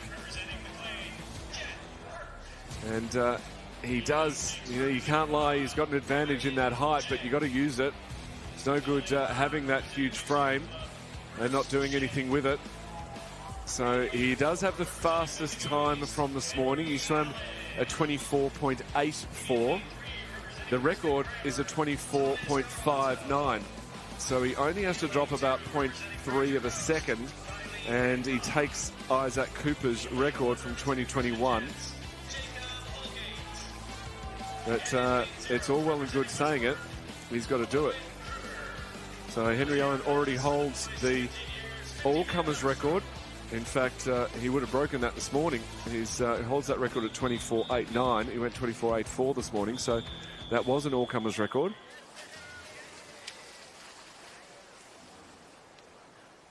Let's see what he has in store for us. Shen, Cheng, Gabanzo, all challenging from the other lanes. Take your marks. 50 backstroke underway for our 17-year-old boys. Nice long underwaters there, but it was the big arms of Henry Allen that came out raiding hard and raiding fast. He's got a strong lead in front of Shen next to him in lane 5, and then back to the rest of the field. He's now a body length in a 50 metres, which is just unheard of, as he touches the wall in a 24.51. He gets that record by 8/100ths of a second. What a swim. That was sensational. He lit it up. He was out absolutely dominating the field. We don't see that often. Another national age record falls from Isaac Cooper to Henry Allen. As we sit here and wait for the results, you can see a strong swim there from Henry Allen. Shen in second, New Zealand. Gabanzo round out to the top 3. As we watch back, what a start it was. He flew through, and ultimately no one in the frame on the touch. 24.51 takes Isaac Cooper's record from him. He now owns the all-comers and Australian record, setting both in that 50. But that was how you swim 50 backstroke, Em.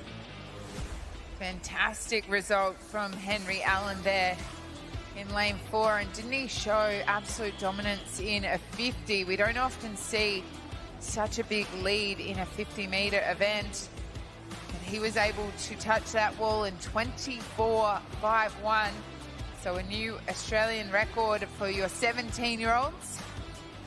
Shen will get the silver, our visitor from New Zealand.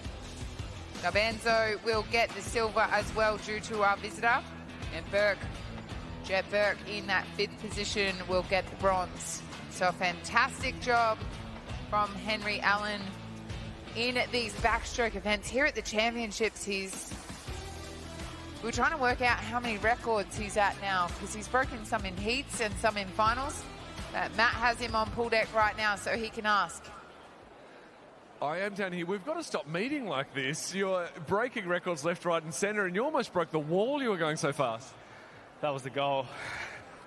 Well, it was quite a goal. You had a great swim this morning. That was an all-comers record, I believe, this morning. What was the plan tonight? Just more of the same?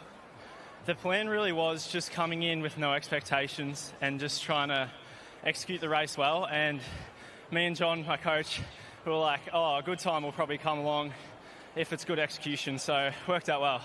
The process is so important, and you seem to have that side of it down well, just keeping things calm and keeping things simple. Is that a big part of the preparation? Yeah, I don't try and get too worked up before the race. Just stay calm and hope it all goes well when I get in the pool. Well, don't change anything. It's working, absolute treat. Is that it for the meet now? Yeah, all done. It's been a great meet, so yeah. Well, we've loved watching your fantastic work. We can't wait to see you next time. Thanks. Wow, so fantastic to hear from Henry Allen, and so refreshing to hear that even at that stage of a career, it's all about process. I don't really see Henry Allen getting super amped anyway. He seems like a very calm person, so he made you look small though, Welshie. I was actually standing on a phone book while I did that, so... I'd hate to see what I look like next to Henry Allen then. You might not be in frame. Yeah. Take your marks.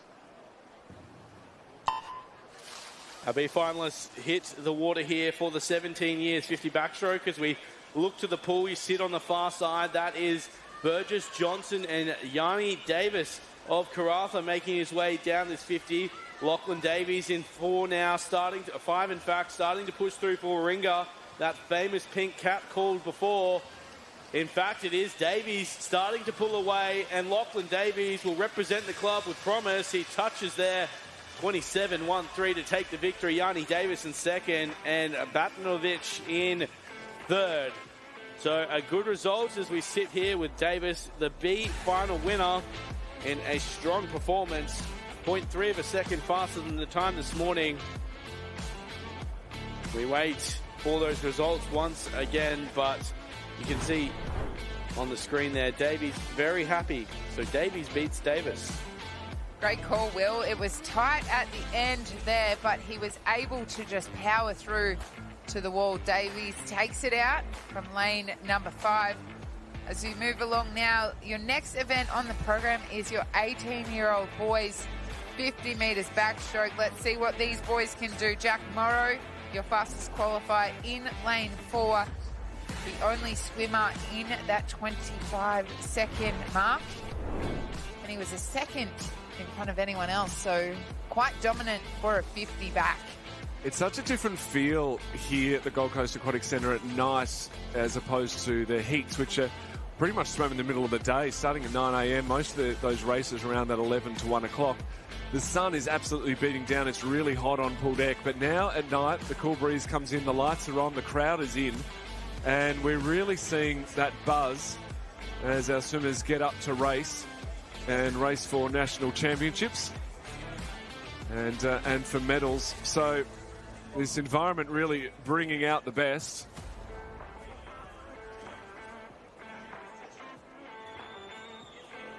So here's our fastest qualifier, Jack Morrow. And that Australian record, again, held by Isaac Cooper at 24.44. You can see on your screen.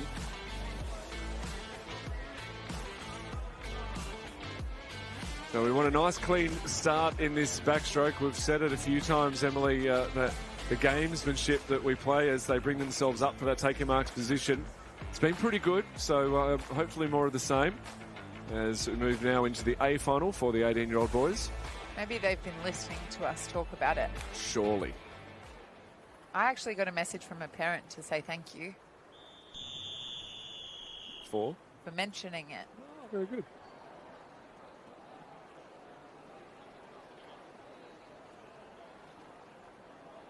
Take your marks. Nice clean start for the 50 metres backstroke. Our 18-year-old athletes pushing back hard, up and racing fast. Was Jack Morrow in lane 4, and he's extended that lead. He came up even and maybe slightly in front, but he swum away from them in the second 25. He's rating high. He comes down to touch. It will be about the time, 25.43. He gets to the wall. So similar time to this morning, that's his dominance.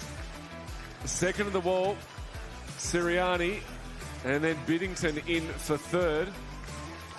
So there's your top 3 for the 50 backstroke.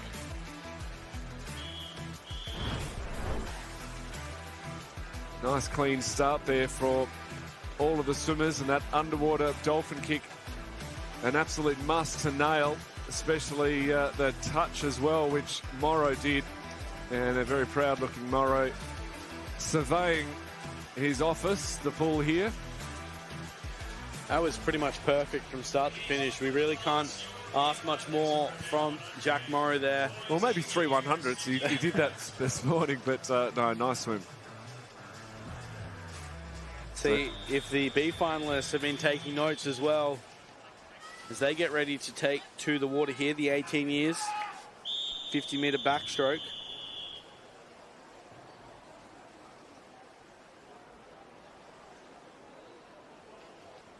Take your marks. So another clean start gets us underway in this B final. Witkowski in 3, just popping up on your screen there. Moving through Sutcliffe, Vogel, and a O'Neill Rackley swimmer just on the top of your screen. Moving through now, Ehrlich as well. But here is the charge. Vogel in 5, St. Peter's Western, well represented. As we look through, there's absolutely anyone. Here comes Ehrlich, and Ehrlich gets there out of lane 1, 26.95. Found the Jets with 10 meters to swim and gets over the top of Sutcliffe and Tomo Shadforth. Yeah, that was a very strong swim. I felt it was really between Vogel and Ehrlich coming down, the two of them absolutely neck and neck, but then Vogel just got caught on the lane rope a little bit halfway through, and that sort of disrupted his pattern, and he fell into the clutches of Sutcliffe and Shadforth either side. But a nice even swim there from Ehrlich out in lane 1. Going to take out the B final for the 18 years. Just waiting on a time for Kale Ely in lane 9. It didn't register when he hit the pad, so we'll confirm that before we release the swimmers. But great swim to take out our final 50 metres backstroke for the boys. Those times are now official. And we congratulate our B finals, but while casting our eye to the next race, it's the girls' turn for the 50 backstroke. We have the 15 years A final and B final, then the 16 years A final and B final. Minna Atherton holding on to the 15 years Australian record with a 27.49. And Owalinini, lane 4, our fastest qualifier, 29.15. So showing how strong that Australian record is, set back in 2016. So Owalinini, Dunbar, McKenna, Carmenzula in lane 6, Bernardo in lane 2. These are your middle lanes and probably where we're going to see some action because they're all the girls that have broken 30 seconds for the 50 metres backstroke. Mia Dunbar swimming through from an unseeded heat to get into lane 3. We don't often see that, but very well deserved. And Southside Penrose Wesley program producing some fantastic results both here at the Age Champs, but also through the Open Championship. So to see how they line up, but Darden Hughes on your screen there for St. Andrews. Just took that 18 years A final through Jack Morrow. They've always produced some solid backstrokers, and they've got 2 here in this 15 years final with McKenna out of 5 and Darden Hughes out of 1. But as you said, Matt, Olin Winye with a 29.15 this morning, we could see a big win.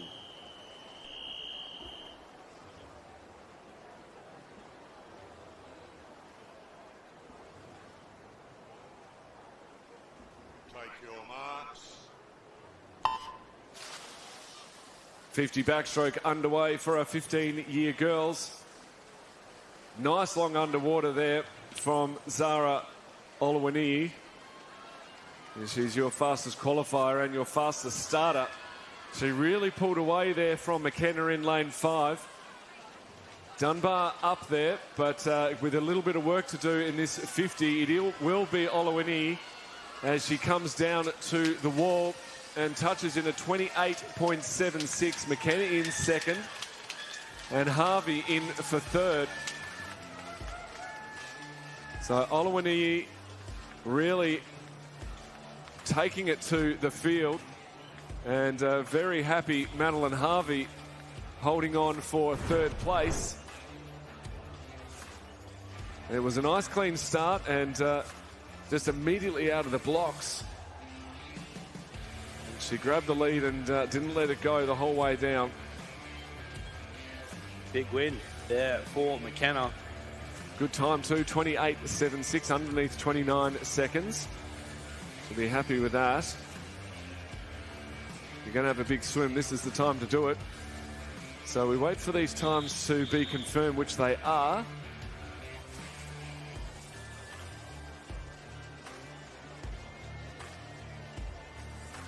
Confirmed the win there. Olawiniyi getting the gold. McKenna, Harvey, all ready to go. The B final up now for the 17-year-old girls. These are your 11th to 20th places from this morning after the heats. And a chance to better their times. Try to match it with the A final. Nice start for the girls in the B final of this 50 metres backstroke. And very nice underwater in 4 was Lisa Richards. She came up stroking strong.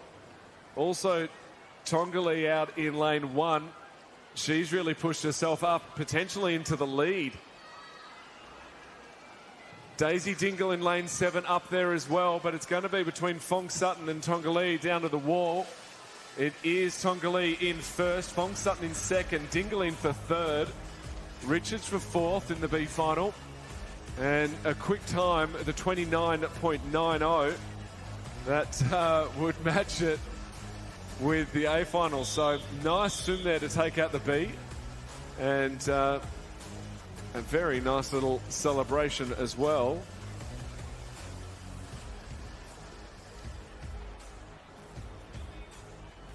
So the B final swum. We now turn our eyes to the A final for the 18 years. And our fastest qualifier, Dory Lee.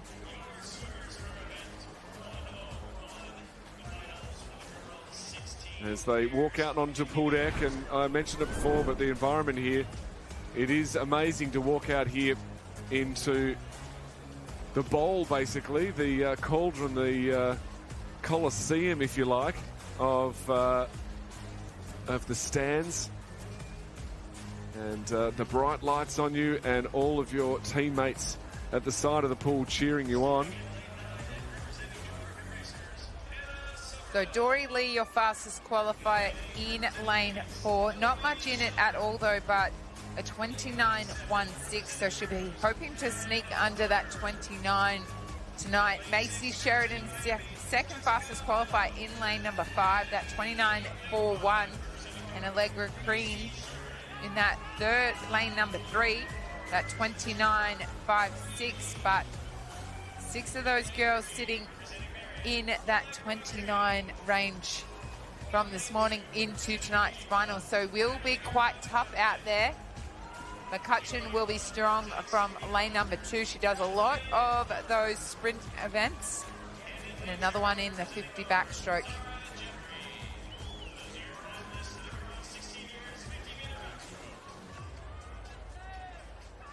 So A final here for the 16-year athletes. One lap of the best backstroke you got.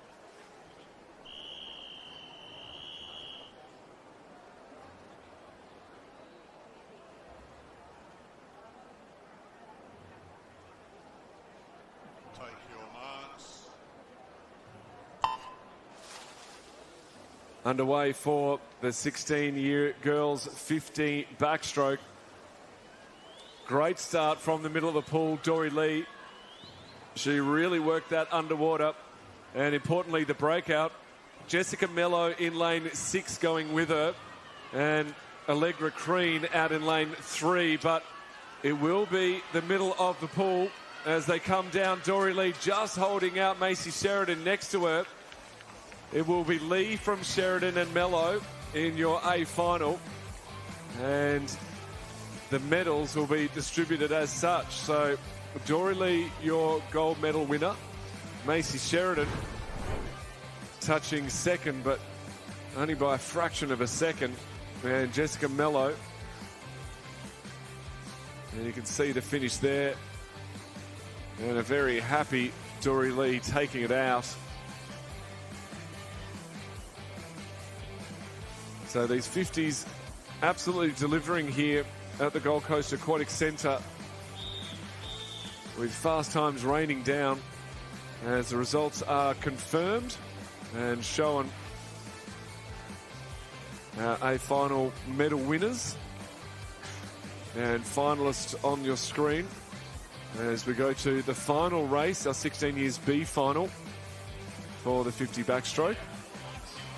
And a couple of missing names. We had some withdrawals from the A final. They moved up from the B final.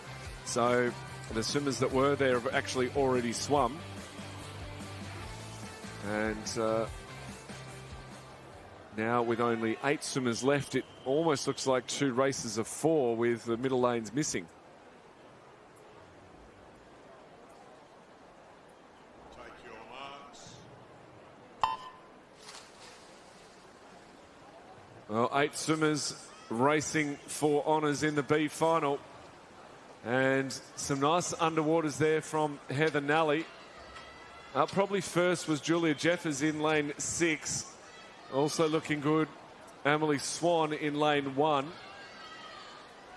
Now Lara Wright coming into it. It'll be between Swan and Wright at this stage, although Hamilton and Jeffers are racing hard as well. And it will be Hamilton and Jeffers onto the wall first. So Jeffers through 30.32, 30.38 for Hamilton, 6/100ths of a second later. And in front of Wright for third, Reynolds for fourth, and Swan for fifth. Julia Jeffers takes out your B final. Your 16-year-old girls, 30.32. Swim from those ladies. Swim faster than that heat this morning. As we have a look at the next event on the program, this is your boys 15 years, a 50-meter butterfly. Your A final, Bryce Krause, your fastest qualifier in that lane number 4, a 24.99 this morning. The only swimmer under that 25-second mark, so very, very fast 50.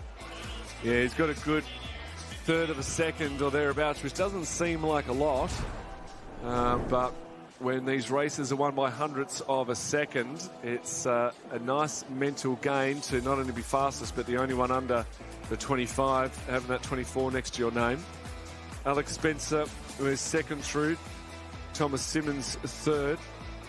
So plenty of swimmers here that can take these, very little between the whole field. In fact, less than a second separating Bryce Krause in lane 4 to Junhal Sun in lane 9. As they get presented to the crowd and showing the honour of their club. They prepare mentally. Now they've done their physical preparation in the lead up. Now it's a matter of putting it all together and focusing on that process that we heard Henry Allen talking about before.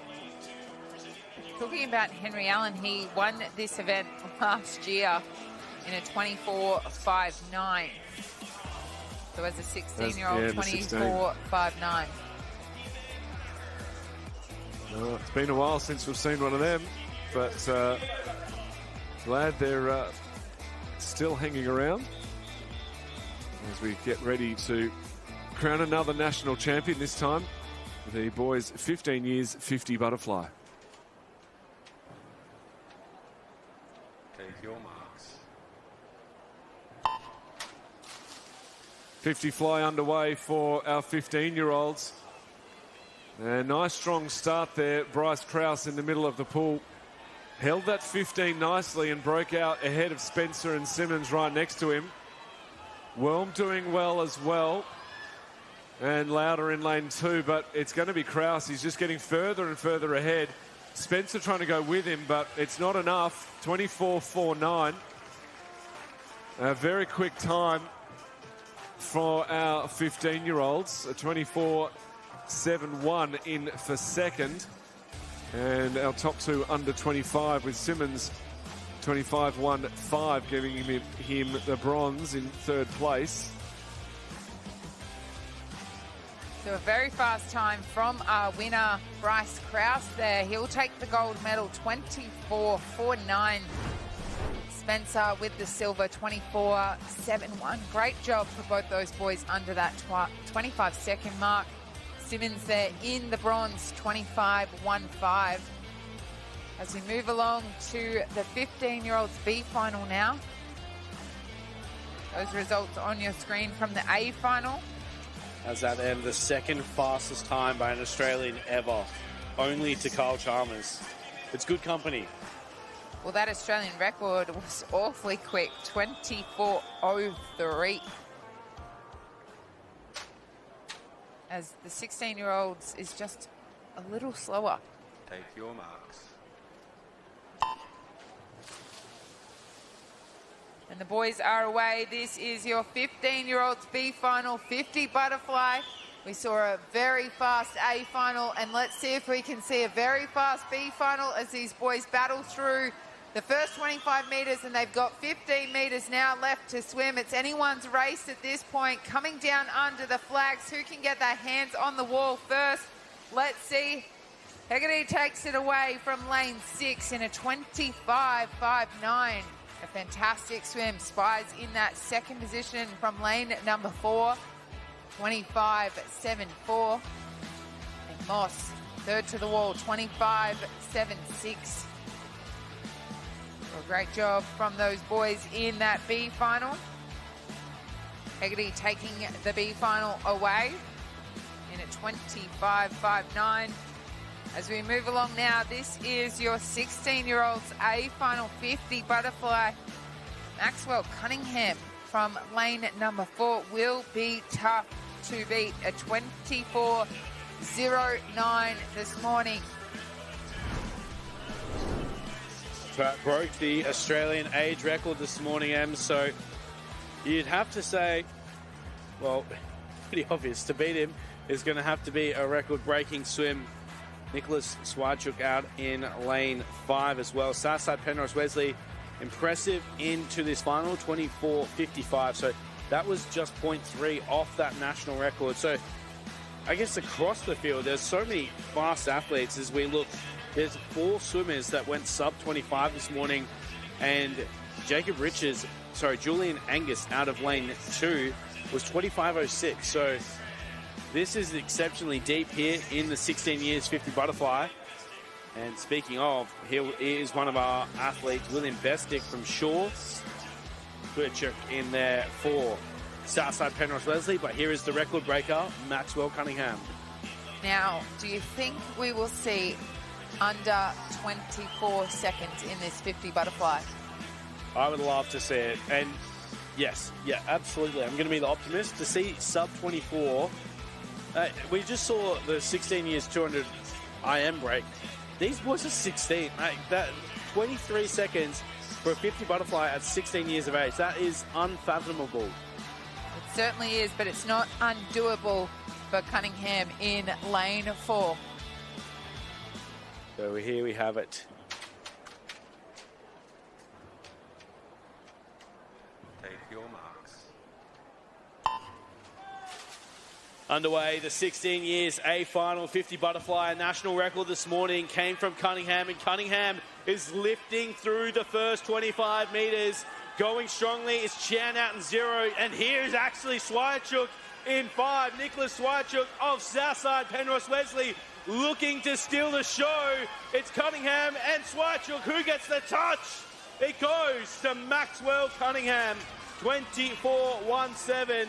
Under that national record time again, but just a fraction slower than the time this morning. What a swim that was for Cunningham, a 24.17. Fantastic there for Cunningham. That 23 is knocking on the door. A great swim by Swarchuk as well for Southside Penrose Wesley. So close on that touch. Wow, that was incredible racing. Shaw as well on the podium. This time Bestick gets there with a 24.75. As we see the results here, we have another 6 athletes under that 25-second mark. Absolutely unbelievable swimming by our 16-year-olds. Maxwell Cunningham lowering the record this morning and going under that mark again this evening, but the time will stand from this morning, 24.09, the new national record holder, new national champion as well, as he took out this heat, this A final with a 24.17. Let's hear from Maxwell down on pool deck with them. I've got the champion right here. That was a fantastic swim this morning. Obviously, you broke that record. How was it going in tonight? I'm just pretty happy I broke it this morning. It took a bit of the pressure off for tonight, but it's a shame I went a bit slower, but I'm still happy that I went under the record, so it's all good. So what are your biggest goals for this year coming up? Well, hopefully at the end of this I get picked for the Junior Pan Pacs team and then go off to Canada with them and represent my country, so yeah. It'd be pretty hard not to pick an Australian record holder in that 50 butterfly, and the 50s are now added into that Olympic program. Is that something that really excited you? Yeah, definitely. I reckon for me, though, the focus is still the 100, but the 50's a good little extra and something as well to aim for LA, so yeah, it's good. Congratulations on that Australian record and for winning that gold tonight. It was a fantastic swim. Thank you very much. Great to hear from with Maxwell Cunningham there. Such a devoted athlete to the sport, such a deserving champion. Great to hear that his attention still sits with the 100, but so exciting to see the prospects coming through the 50s. Speaking of which, more 50s here on the pool deck. This is the B final of the 16 years variety. Adrian Chan swimming from lane 4. So on your screen there was Luke Sesklug of Sopak, and we moved through 15 metres swum, and you can see the boys battling for position. Western in 1, really pushing hard, but how's this swim out of lane 8 from Lim of Singapore? He is absolutely stealing the show, fading back to the pack now as we see lane 1, Western, hold on, by 0.01 of a second. It was a tie for 2 out of lanes 3 and 4, so we almost went a fraction early on the call there. 0.02 to 4th place. That was incredibly close on the touch, and it shows them why you need to be practicing those touches at training. Certainly hard to call, but a fantastic win there. 0.01 and a tie for that second position. So a great job from our B final boys. As we head into the big part of this program here tonight, this is your girls 13 to 14 years, 800 meter freestyle. We only have 2 13-year-olds, so we know that we had a medal this morning. It just is a matter of determining what colour that swimmer will get. As we have a look at this field, Molly Young, certainly one of the biggest stars here at the Age Championship. She's been super strong, and she will be super strong in this 800 tonight. She will have a battle with our visitor, Sim, from Singapore, and her training partner, Hu, in lane number 3. Well, we've said it all through the championships, but it's been great to see these age groups combined, and none so more than this event here. As we look to the record books, they are immense. You know, Stephanie Williams, 8:40.30 back in 2003. Bonnie McDonald holds the all-comers record with an 8:42. Molly Young entered in with an 8:58, but with Sim, the 14-year-old, swimming out of lane 5, and Mia Hu in lane 3, we could be on for a massive, massive swim. Molly Young on the screen here, and she, as we have mentioned, has had such a fantastic championships. This would be one of the best ways possible to cap it off. Another gold medal potentially, but there's 800 freestyle standing in between these athletes as we see Sim come to the blocks now. Molly Young, your only competitor in this field under that 9-minute mark too. So it'll be interesting to see if she can pull some of those other competitors through into that 8-minute mark for this 800 freestyle. So a tough competition, a battle between our two 13-year-olds, Young and Hu, and the rest of the field, all 14-year-olds. Take your marks. So we head off on our 16-lap battle here to round out the female program on night 7 of these 2026 Australian Age Championships. And as we dive in, as we've mentioned, we expect to see some fireworks across the battle here. Molly Young in the middle of the pool as we come down to the first turn. Just wanted to talk about how prolific she has been. As we talked at the early part of the session, Carlisle leading the way on the point score with 1,800 points. Molly Young has scored 105 of those points. So she is responsible for 5%, or just over, of Carlisle's performance here at the Age Championships. That is a magnificent result, and why she is leading out Mia Hu through the first 50. They turn through in that 30.34 Young, and then Hu in that 30.76. Third position at the moment, lane number 7, Bar there in 30.99 as they head into that 100-meter turn. 103.55, 103.67. And our third position now, Jamieson from lane number 2, 104.88. So fantastic to see our two youngest athletes in this field leading these girls through in this 800 freestyle. They're 100 meters in and almost a body length on the rest of the field. I like the way they've set this up here, just not being consumed by the moment as we see 150-meter swum, really clinical turns there, just popping straight back up as well, not wasting any time underwater, knowing that the work's going to be done on the top of the water as opposed to underneath it. Mia Hu just absolutely locked into the hip of Molly Young. They've trained together, they've raced together. Now they come down to finish off their program at the Age Championships in a lockstep battle. For Mia Hu here, she is not wanting to let go of those feet. As soon as she drops behind those feet, the race is almost Molly Young's to lose. So turning through, it is Young, Hu, and third sitting with Sim. A nice battle between Sim and Jamieson there on that 200-meter mark. A 2:13.06 for Sim and a 2:13.45 for Hannah Jamieson in lane number 2. So that battle sitting in that third position. But Young looking strong in 1 and Hu looking very strong and secure in that number 2 place as Sim tries to make that move into that second position. I think what we've just seen there, Molly Young pull away from Mia Hu, a substantial difference in those last 50s, and that, as we've mentioned, could be the race for Molly Young. As soon as she's able to get her own water, it makes it really hard for the athletes to judge the pace in which she's swimming.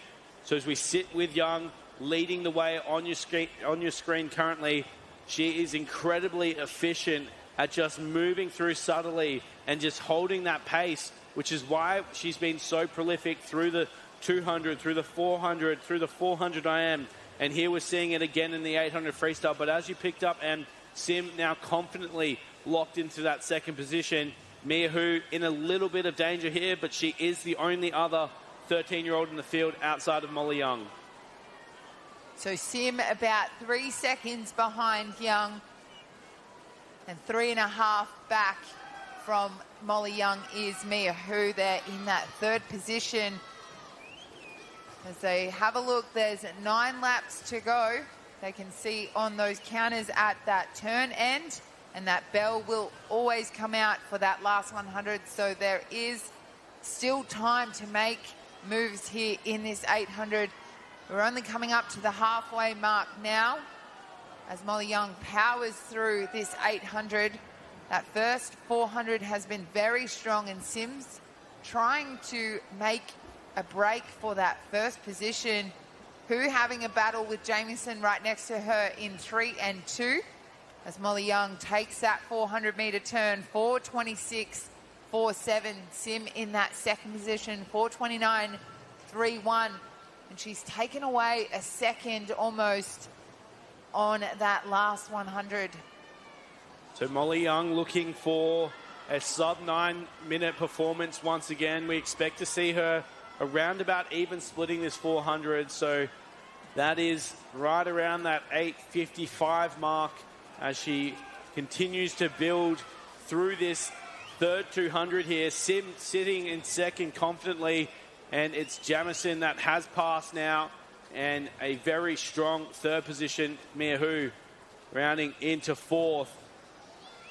As we sit again with our lead athletes, you can really see Sim lifting, just leaning into this race, and absolutely just quarter by quarter, just reaching her back, like fighting a big fish. You got to let it run a bit, drag it back in, let it run a bit, drag it back in, and that is exactly what Sim was absolutely feeling right now.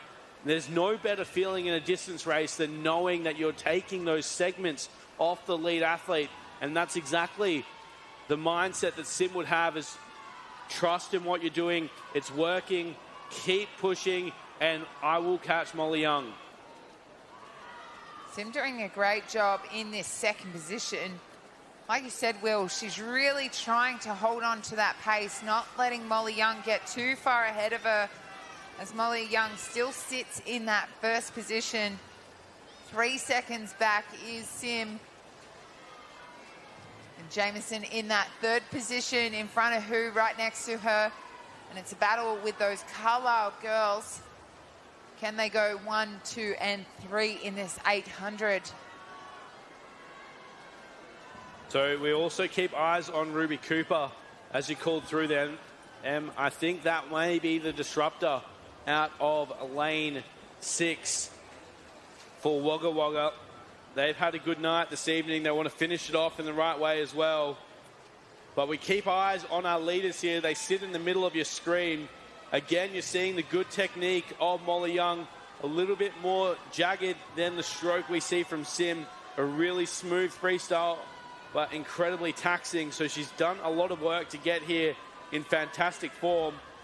Molly Young right around her personal best time as she comes down. There's 150 meters still to come, and it looks like she's edging away from Sim ever so slightly. She's looking very strong out in front, but so is Sim in lane 5. Our visitor, Jamieson, holding strong in that third position. Mia Hu sitting in that fourth position. And Ruby Cooper now in that fifth position. So it is the battle here with these girls down to that last 100 meters as they wait to hear that bell. Molly Young gets that bell right now, and she's just got that last 100 to sprint as Sim tries to catch her desperately in that lane number 5. And she's made up some ground, but is it enough to take it out? Jamieson holding on to that third position. Mia Hu still in that fourth position. I don't think it's going to be enough time here for Sarah Sim of Singapore. She'll swim into second, but Molly Young has done enough through this race as she turns through for the final 50. A very strong result. This will be her 8th gold medal at these championships. She has been absolutely immense, delivering on each and every night of this meet. And Mia Hu, her 13-year-old competitor, will finish 4th overall. Sim will win the 14 years race. The national title will sit with Jamison, but the moment belongs to Molly Young of Carlisle as she comes under the flags to stop the clock. It's an 8:55.83. That is a new personal best for Molly Young.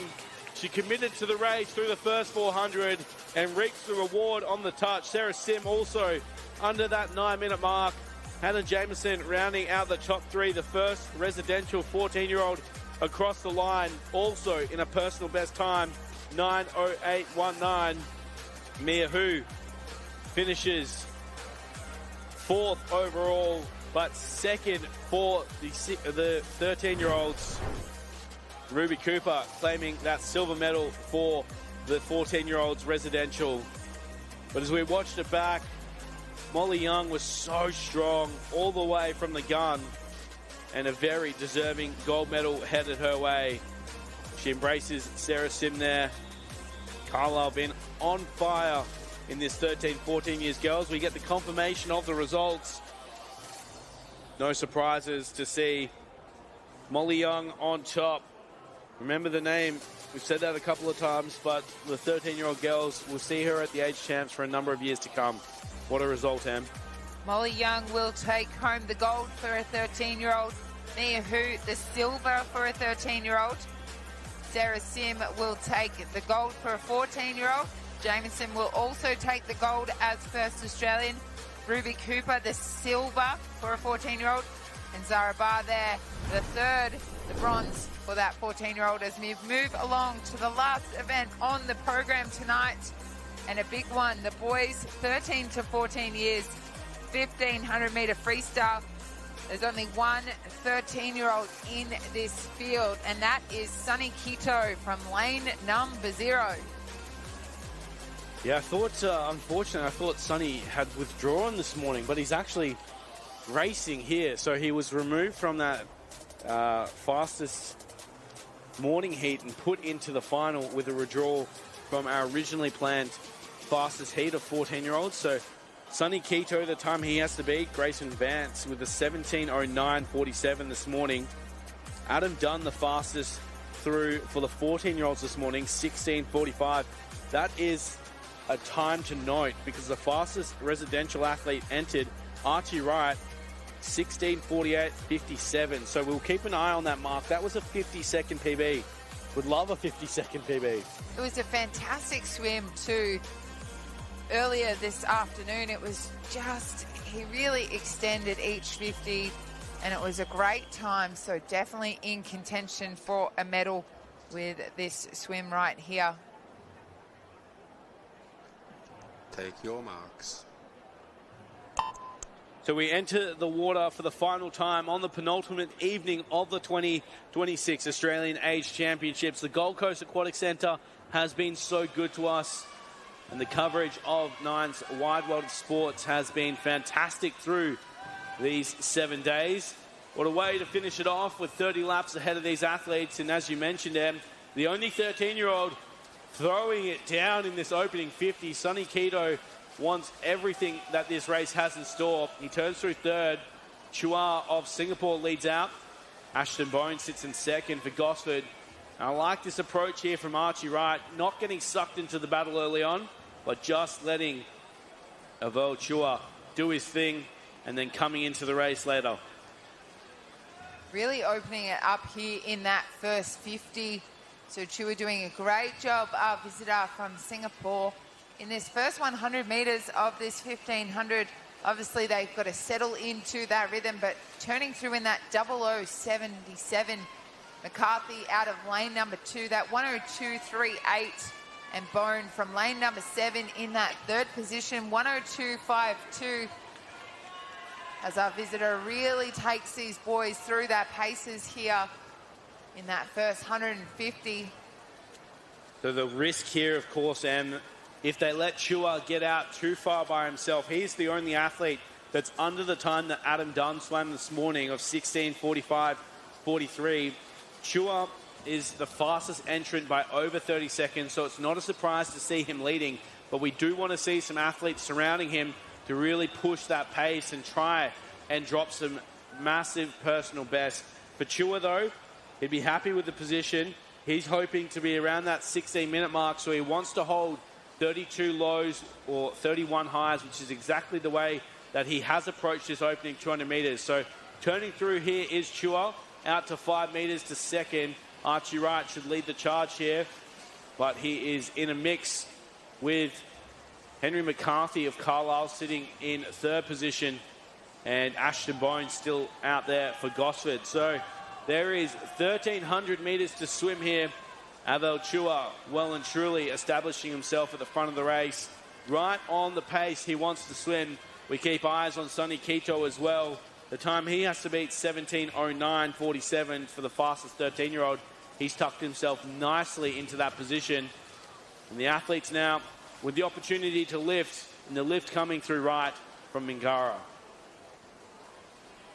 Our visitor really proving a little bit of dominance here in this 1500.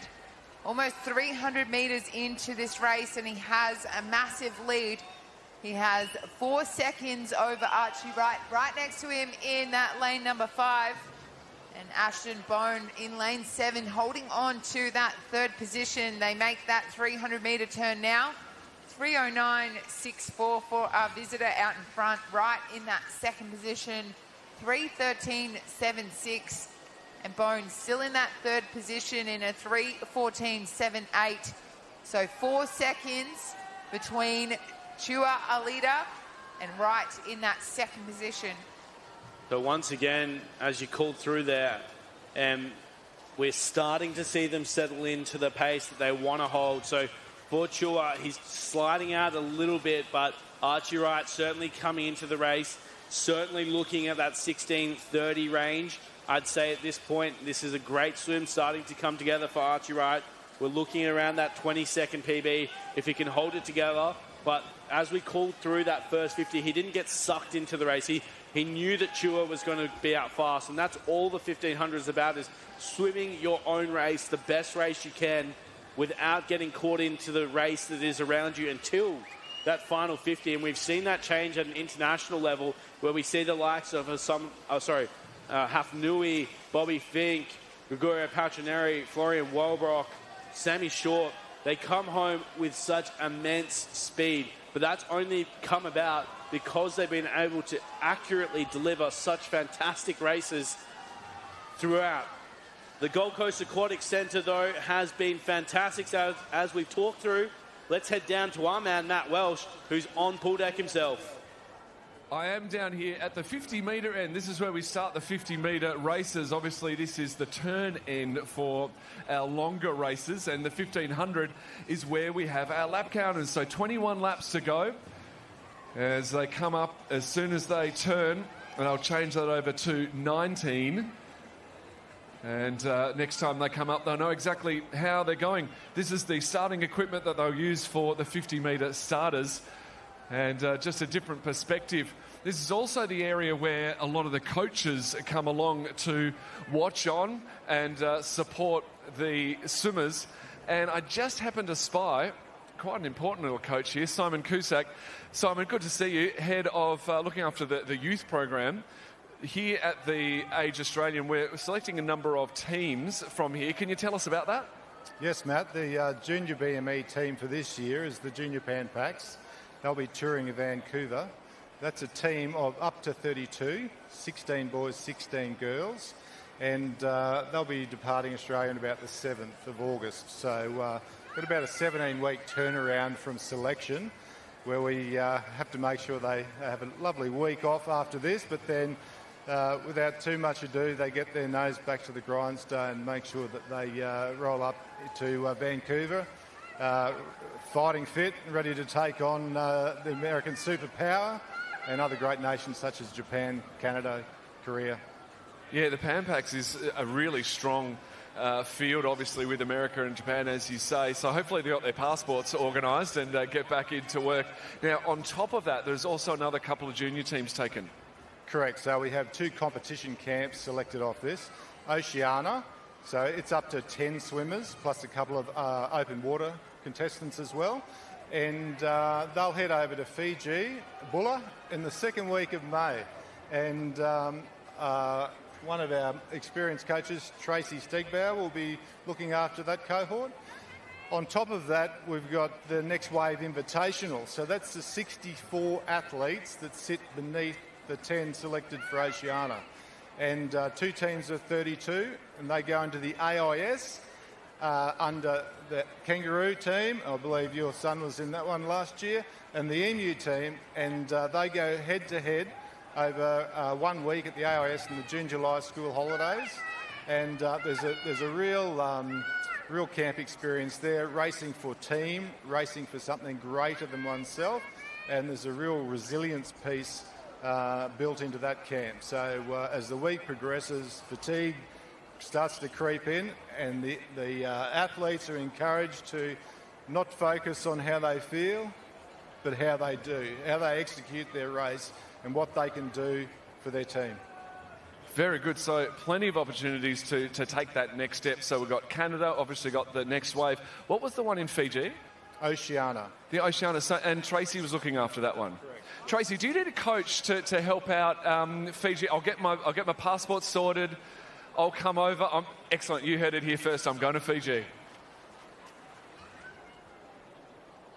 Well, we hope to see Matt over in Fiji. We hope to see more of Matt on the pool deck as well, as he shows us the behind-the-scenes action here at the 2026 Australian Age Championships.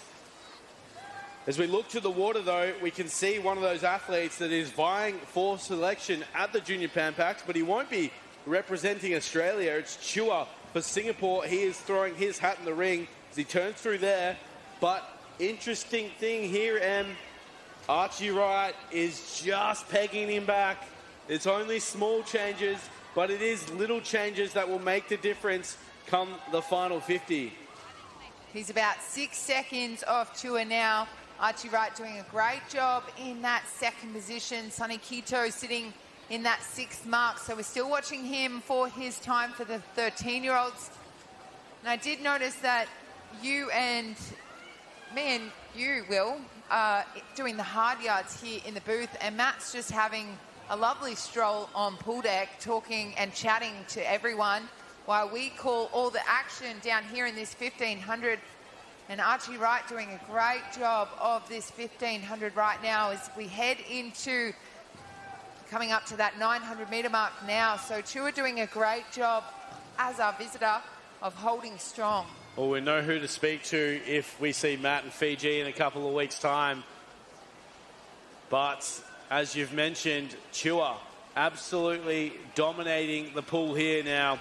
I think I got a little bit ambitious here for Archie Wright. He is doing an exceptional job to keep that gap exactly where it was, 300 metres swum, but he's not quite dragging him back. With that said, 16:45.43, the time it was the fastest through this morning for the 14-year-olds. Adam Dunn is certainly in play for a medal, but every lap that Archie Wright turns through, we're looking closer and closer to that 16:25 to 16:30 range. This is an exceptionally delivered 1,500 metres. He did not get too excited through the opening 300 metres, and now he's really settled into his stroke, and it's a fantastic stroke at that. Really strong, really powerful, and we've seen it provide fruitfully to sit second behind Chua, who now is 6.8 seconds in front of our second swimmer. We look through the field as well. Ashton Bone has swum himself into a confident third position. He's right around that 16:45 mark, so we will notice where Bone finishes as well as the rest of the field, because dragging through with Ashton Bone is Henry McCarthy out in lane 2. We sit here, though, with our leader, that is Avel Chua, doing the greatest work in lane 4 through 1,050 metres swum on the next turn. So we're over the hump of this race, and we're at the downhill mark here as Chua does a great job of pacing this 1,500. Now, most of his 50s have sit in that 32 mark as they've just changed into that 33 mark. Yeah, that's exactly where he's pacing. It's exactly where Archie Wright's pacing as well, as he sits on the screen now for Mingara. Brad Woodward was an athlete that came through Mingara, and he has got those lofty sights of an Australian team, does Archie Wright. You can see the gap between first to second now. Avel Chua doing an immense amount of work to sit 10 metres in front of Archie Wright. Those are the top two. You just see on screen there the battle for third between Bone, the bottom of the screen, and McCarthy just going out of screen in that orange cap. But we sit here with lanes 4 and 5, Chua and Wright battling through. The difference in the stroke there quite technically important here because you can see not a lot of wasted movement from Avo Chua. So it's not as powerful as Archie Wright, but it's much more efficient, and that's why he's able to cut through the water really cleanly, and that's why he's our race leader. Right, just not able to reel him back in, but not letting him go away either. So holding him steady in that pace. So Chua doing a great job in the lead for our visitor, but Wright just holding on to him in that same pacing as he looks like he's really upped his stroke rate and brought in those legs more now as we come into that 1,200 metre turn now. We'll have a look at those splits and see if he's able to come back. As we have a look now, he sits at that 6-second mark off the pace, so he hasn't lost any more as we have quite a nice battle for that 3rd and 4th position with those boys. So Bone coming into that turn now. He sits in that 3rd position. McCarthy out in lane number 2 in that 4th position. As you can see, our leader there taking that turn at the turn end there. He turns through in that 1,250 metre mark net there in that 33.47 now. So he's sitting in those 32s, 33s and holding steady in that pace. Archie Wright turning through in a 33 as well. So sitting same sort of pace. As you can look on the screen now, this is the battle, the 3rd and 4th spot. So they are battling to see what medal they can get. McCarthy taking over the lead from Bone there, but not much in it at all for this 1,500. Such a tough point of the race for Bone here as he then has to react to what McCarthy lies down. But having an absolute dream race is Chua sitting out in front. Again, his entry time 16:17.94, so he's right around that pace and he's dragging Archie Wright with him. So this is exactly what we want to see from our visitor athletes, coming down and throwing down with the best of our age groupers in the country. Again, you sit with lanes 4 and 5 here. Lane 4 on the right of the screen. So efficient through is Avo Chua, using those skills well, maintaining momentum off the wall. And Archie Wright, again, just a little bit stronger and a little bit longer through those turns. So there are some areas for technical changes, but as we sit with Chua, he looks absolutely dominant here. He's going to come down to get the bell, and from now on, he just has to focus all his efforts on getting through the next couple of skills. So that's this turn, breakout, 50 metres, final turn, and into the wall. Avo Chua is our leader. Avo Chua should be our winner.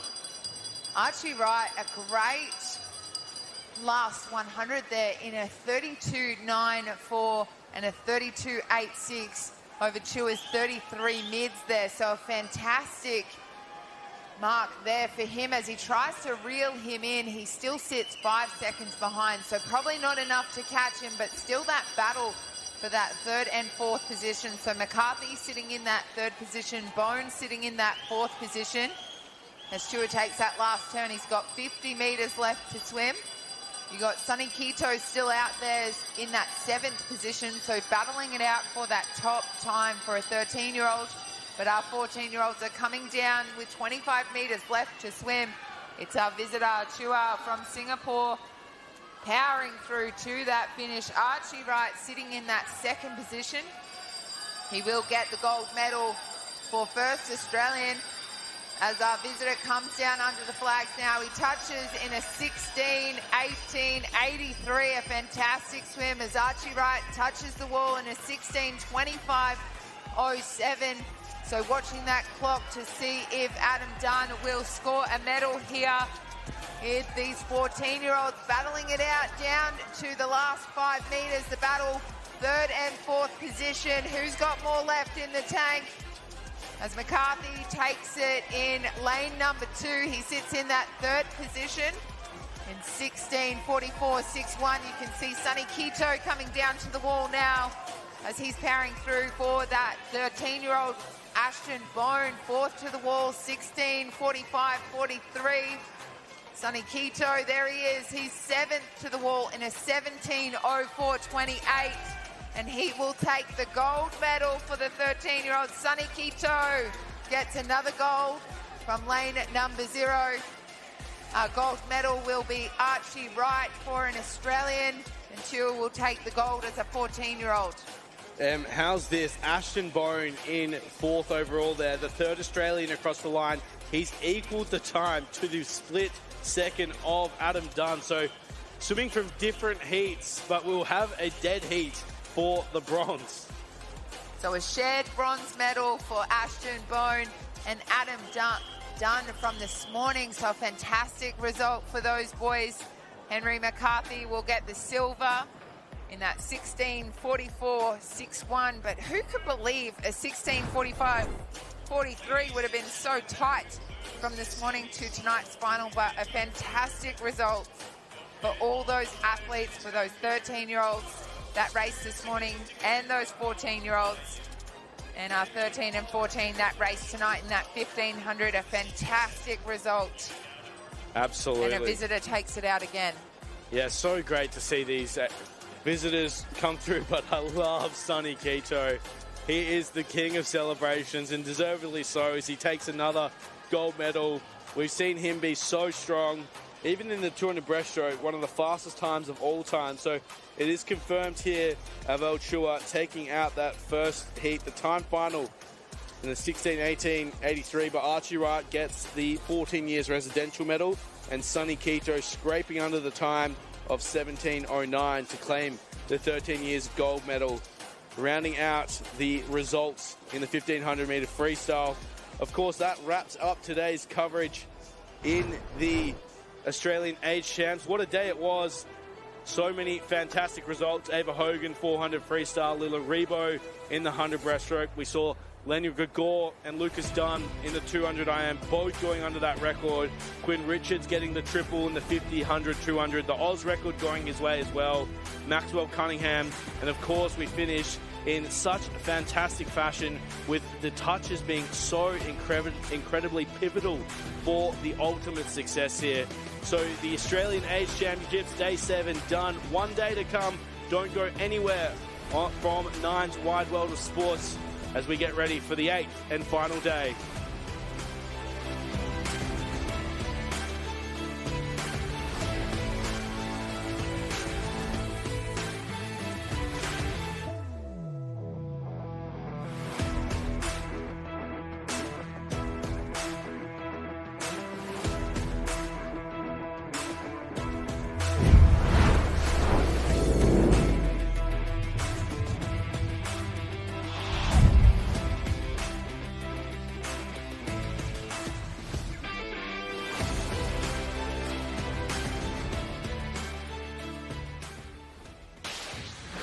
This has been another presentation from Nine's Wide World of Sports.